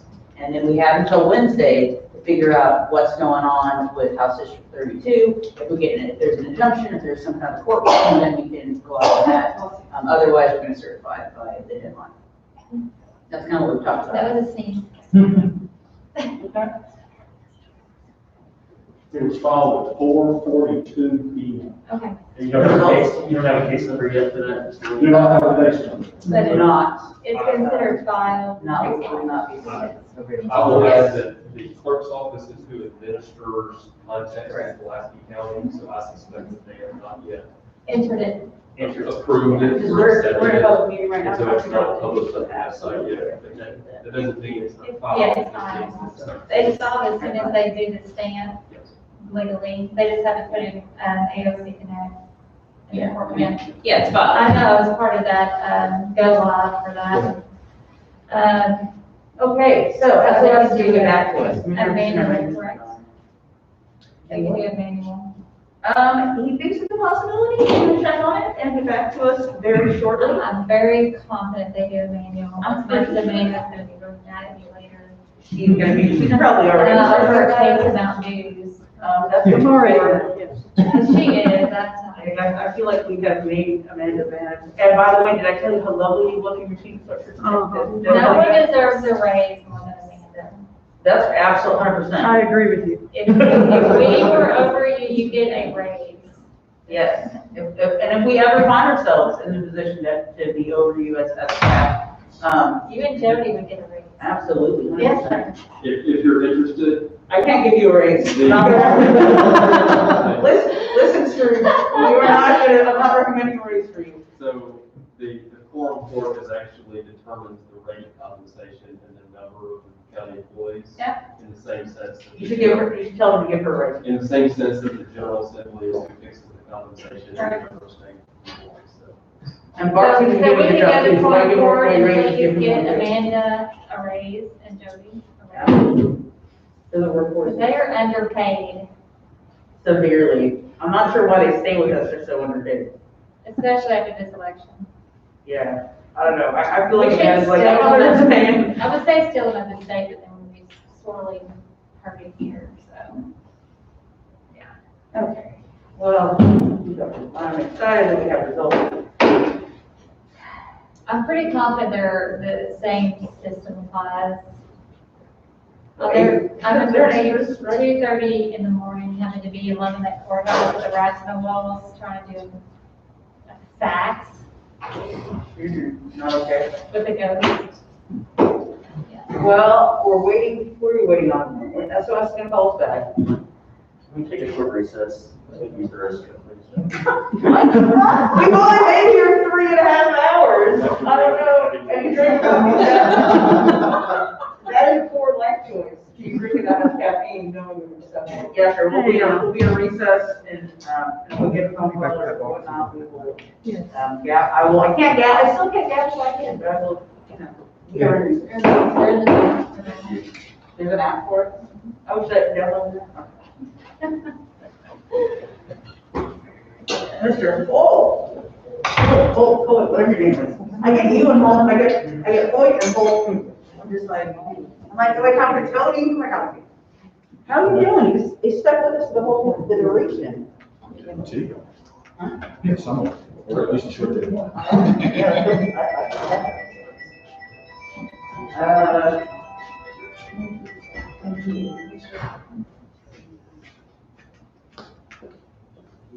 Hey! No, I mean, it's fine, it's not your normal business hours. So I called the house, and here's the deal. You wanna, there's a litigation filed at the house to show the kids, but we wanna certify everything else. And we don't need to begin our upload, we're going to, it's like an all or nothing thing. What's the process to certify everything but one? It was you or Morris. Same thing with Jimmy Wilson, right? I just want you to know, I didn't know. That was you, I did not know. There were no more ballots, and he was hired. It's just a simple mislabeling. I'm glad we fixed it.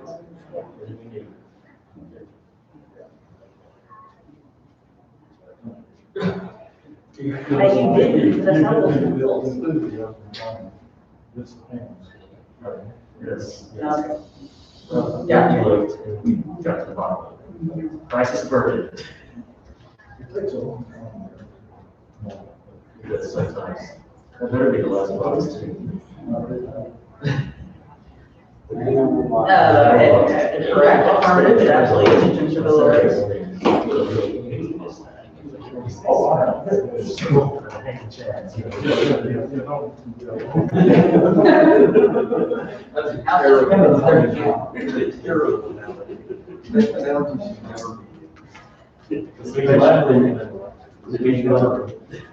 He's not, he can't be all. So if Amanda, let's say, does the other one at 10, Yes, that sir. should give you all enough time to take care of it. Or you can just let us know, you can just let, yeah, you just let us know. I was gonna say, there's one person at the office that drinks them. It's like double. That's it. And you can just send an email, you know, Josh can send an email when it's been taken care of. and then- Now, I don't know how to open it. All right. It's a different thing than selling. You can, so bottom line, you can certify tonight, save Councilor 32. And, yeah, we just will upload it, tomorrow. Upload it to you. And we'll sign one of them. So we're gonna have to, okay, so Brian's gonna have to suppress it on the system. Okay. Yeah. Okay, and the Delaware. That's before they got the fight with Little Rock. So the commissioners can't sign it tonight.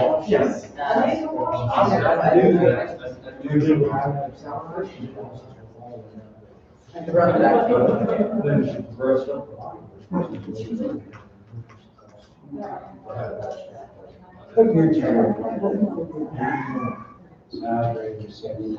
Okay, so we're on that certification page, so we can, here's the deal, I don't wanna have to have another meeting, and have it cost us in Class County, more money, have a special meeting, we'll get everything. Okay, so they can run back, sign it tonight. All right. Started sitting. You got the spit. Huh? You got the spit. Folks from, Baylor's, group have been, on my live tweeting.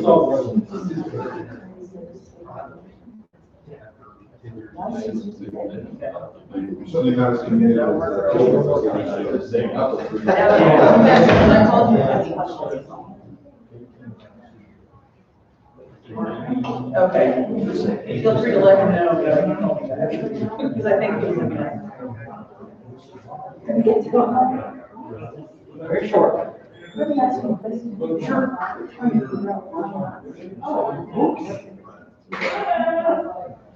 He's got a lot.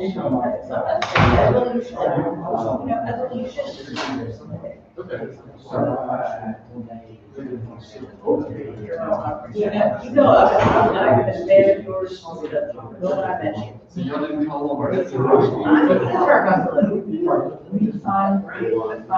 you're most of your call, what we talk about. That's why I love you the most. That's why you're my favorite person who's employed in the Secretary of State's office. Don't tell me you. Don't let them know that you're my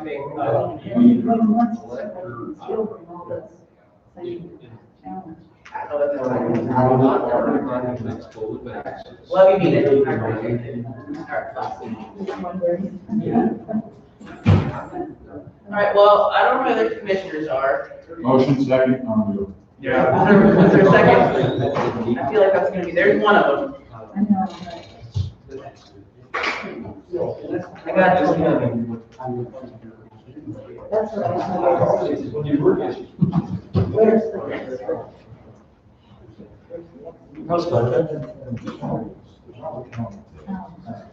We hear back from this. We did, we got a meeting, we don't have to have another meeting, we take everything tonight. But I can't discuss these with your side. So.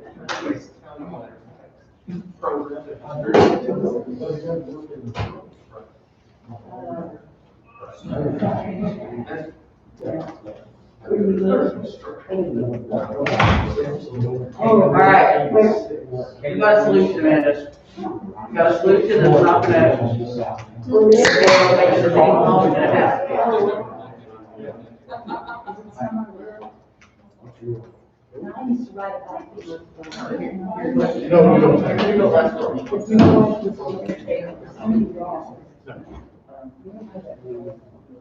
We got two come up there. But not to chase cycle, we can get I was scared. I just, I'm a lot of nervous.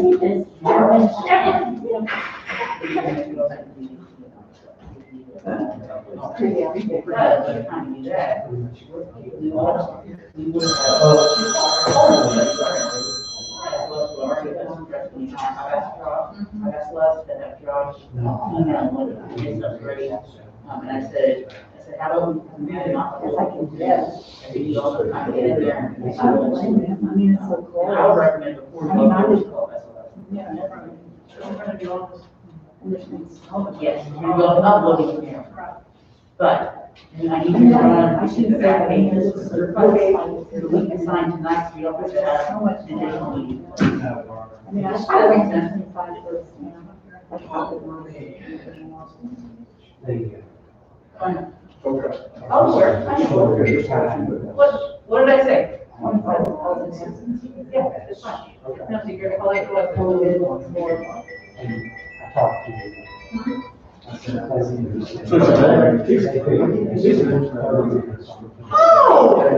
Josh Bridges, yeah? Yay! You can't do it right now. You're gonna suppress the right now. And if you still want to suppress the Who's the deputy prosecutor? Okay, so we can, so Matt can do the suppress the URM tomorrow. We also do the URM tonight. And then sign and done. Oh, see, don't tell Josh, he's gonna try to pretend like he's not real. So. I know, I feel like,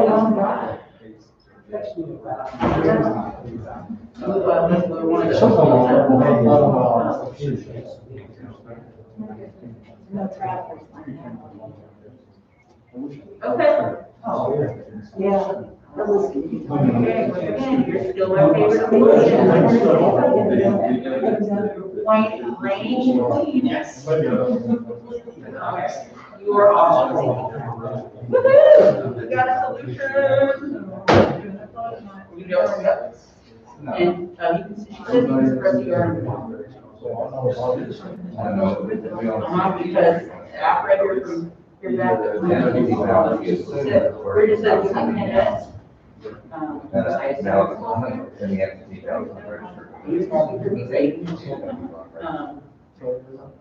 We'll call back against John. But as soon as it's expressed in ENR, we just find out. You've done that. I started working for it, so we've done that. Once theirs is done, it doesn't matter. It doesn't matter.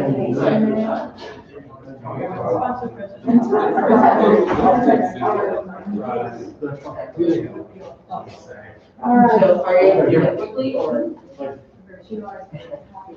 All right, good. Commissioners are back. Great. Back in session. All right, I had a very productive call with Leslie Bellamy at the Secretary of State's office, who has a, Mr. Joshua Bridges, who works in the Elections Division, the Secretary of State's office is, I hope he gets a little time.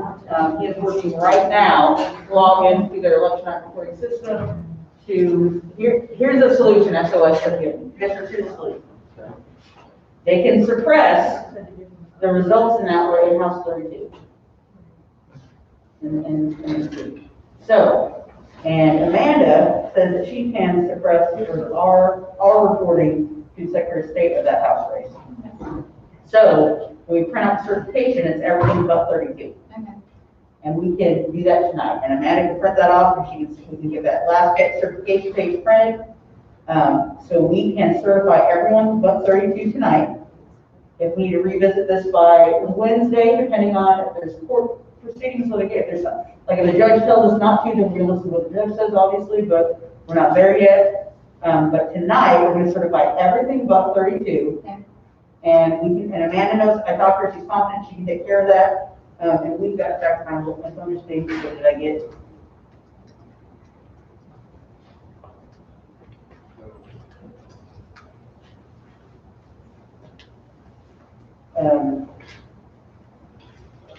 Thank you for those random text messages, it has nothing to do with anything, but, So Amanda, if you want to get going on what we're doing on our end, we're gonna have it ready we're gonna suppress House 32 on our report, but everyone else is gonna populate the report. All right, so, oh yeah, these are no's. Amanda, by the way, these are ones we voted no, just would like to secure these. Thank you. So, I think there was a special motion that Commissioner Starr said she wanted to make. Go ahead, Commissioner Starr. Okay, I would like to make a special motion to certify the November 3rd, 2020 general election, except for House District 32, until Wednesday, November 18th, at our 5:30, 2020 meeting. Yes, and we're gonna call for a meeting for Wednesday. Unless something else occurs that prevents us from doing that, but that is our final deadline date for certification. Second.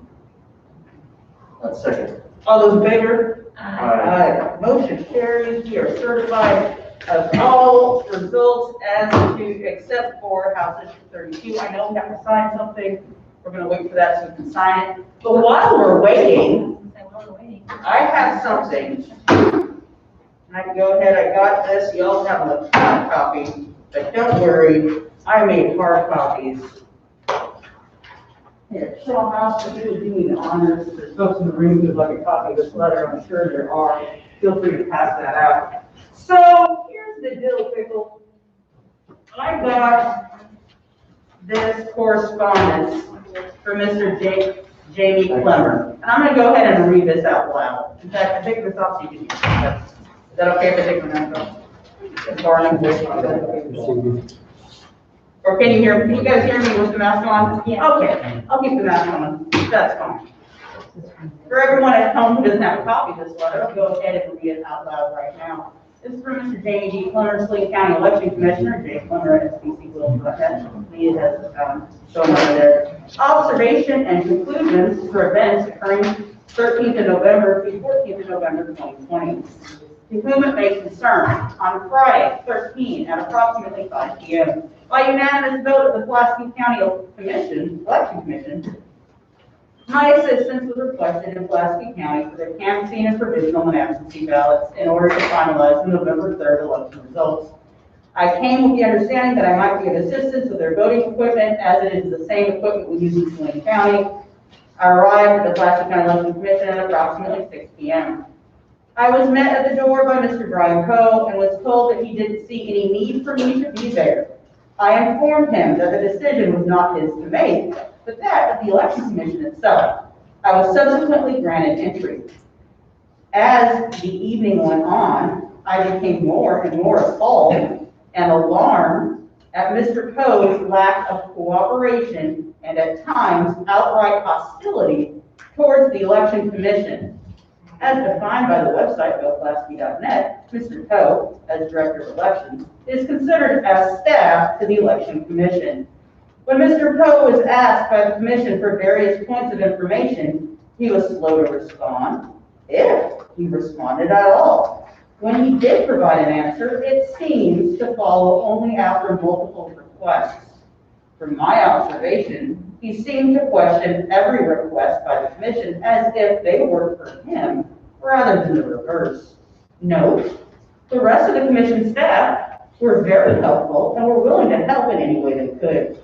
Between 9 o'clock and 10 o'clock in the evening, the Commission became aware of missing ballots. Approximately 30 plus ballots were missing from the total tally numbers. When the Commission asked for an explanation, Mr. Coe's response was, quote, "Your guess is as good as mine."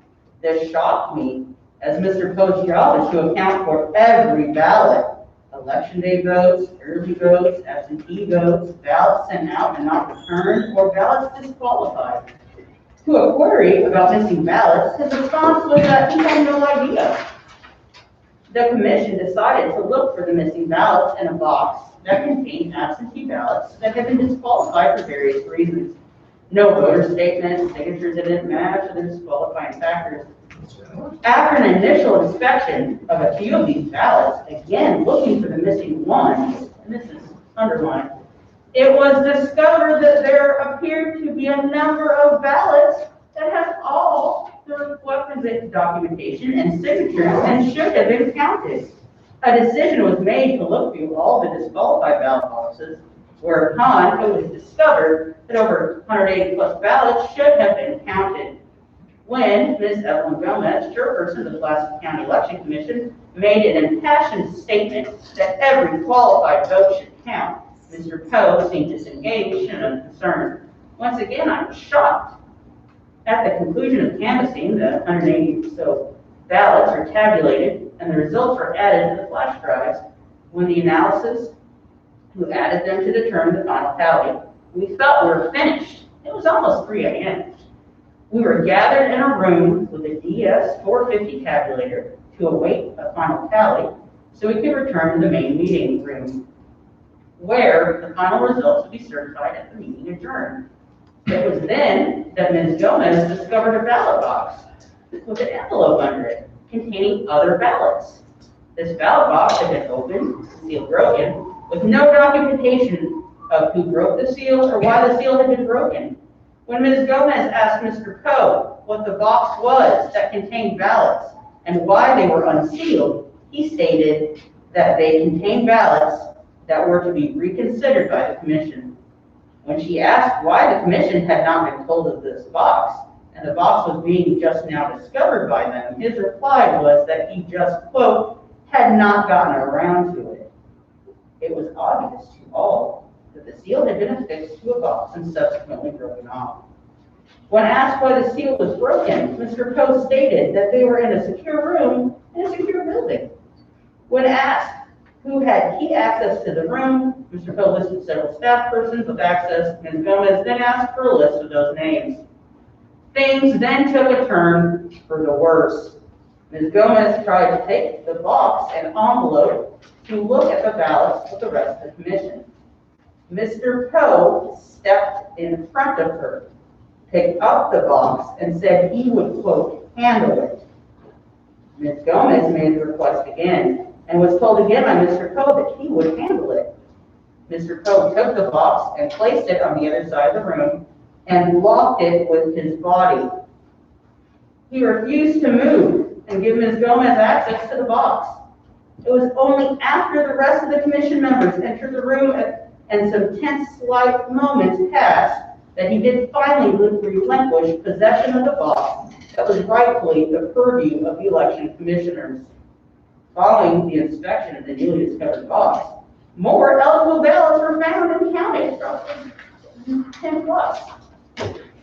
Statute, Arkansas Code annotated 7-9-102, paragraph B, little I, found on page 228 of the 2019 edition of the Election Laws of Arkansas states, quote, if any member of any board, any election official, or any other officers so charged with the duty shall knowingly and willfully fail or refuse to perform his or her duty, or shall knowingly and willfully commit a fraud in evading the performance of his or her duty, then he or she shall be guilty of a violation.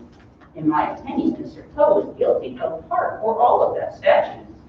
Based on my experience with multiple primaries and elections in Saline County as an election commissioner, everyone from the election commission to the county judge, the county clerk, election coordinator, and their staff, poll judges and workers take their duties and responsibilities religiously.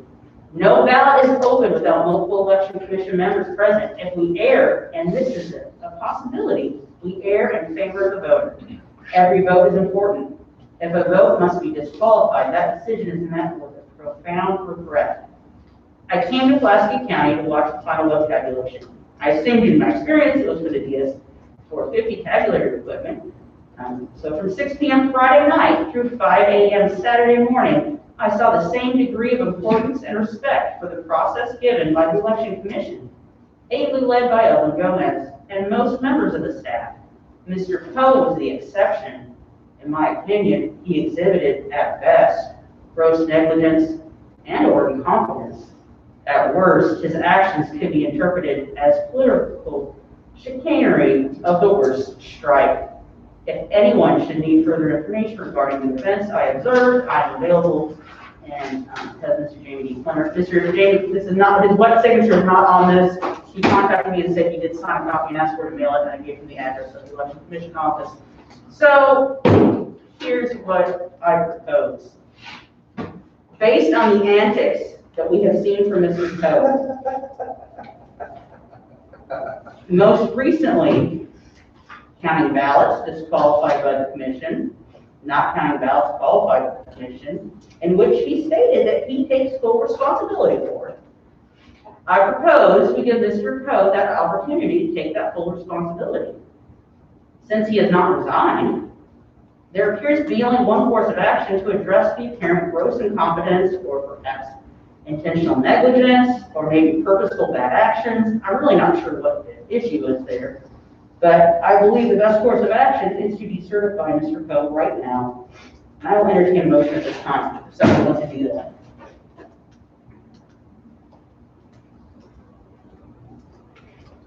Well, what is your recommendation for his replacement?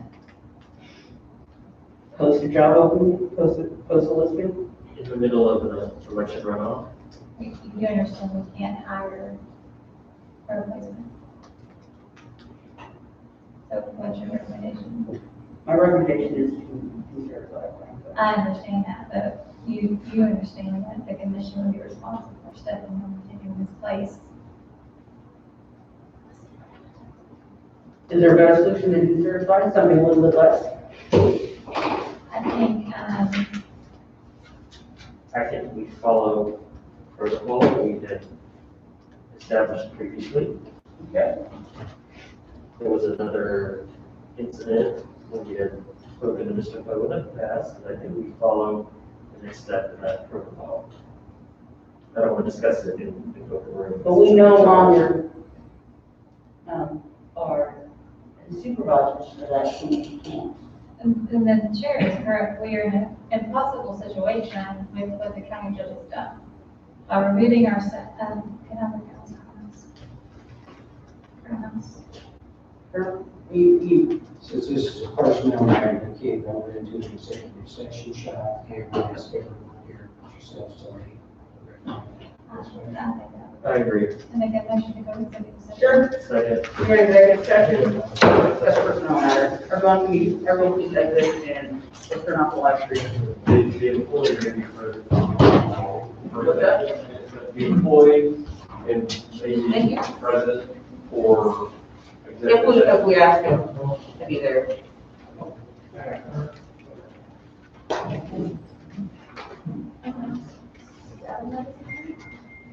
You do not want to leave it?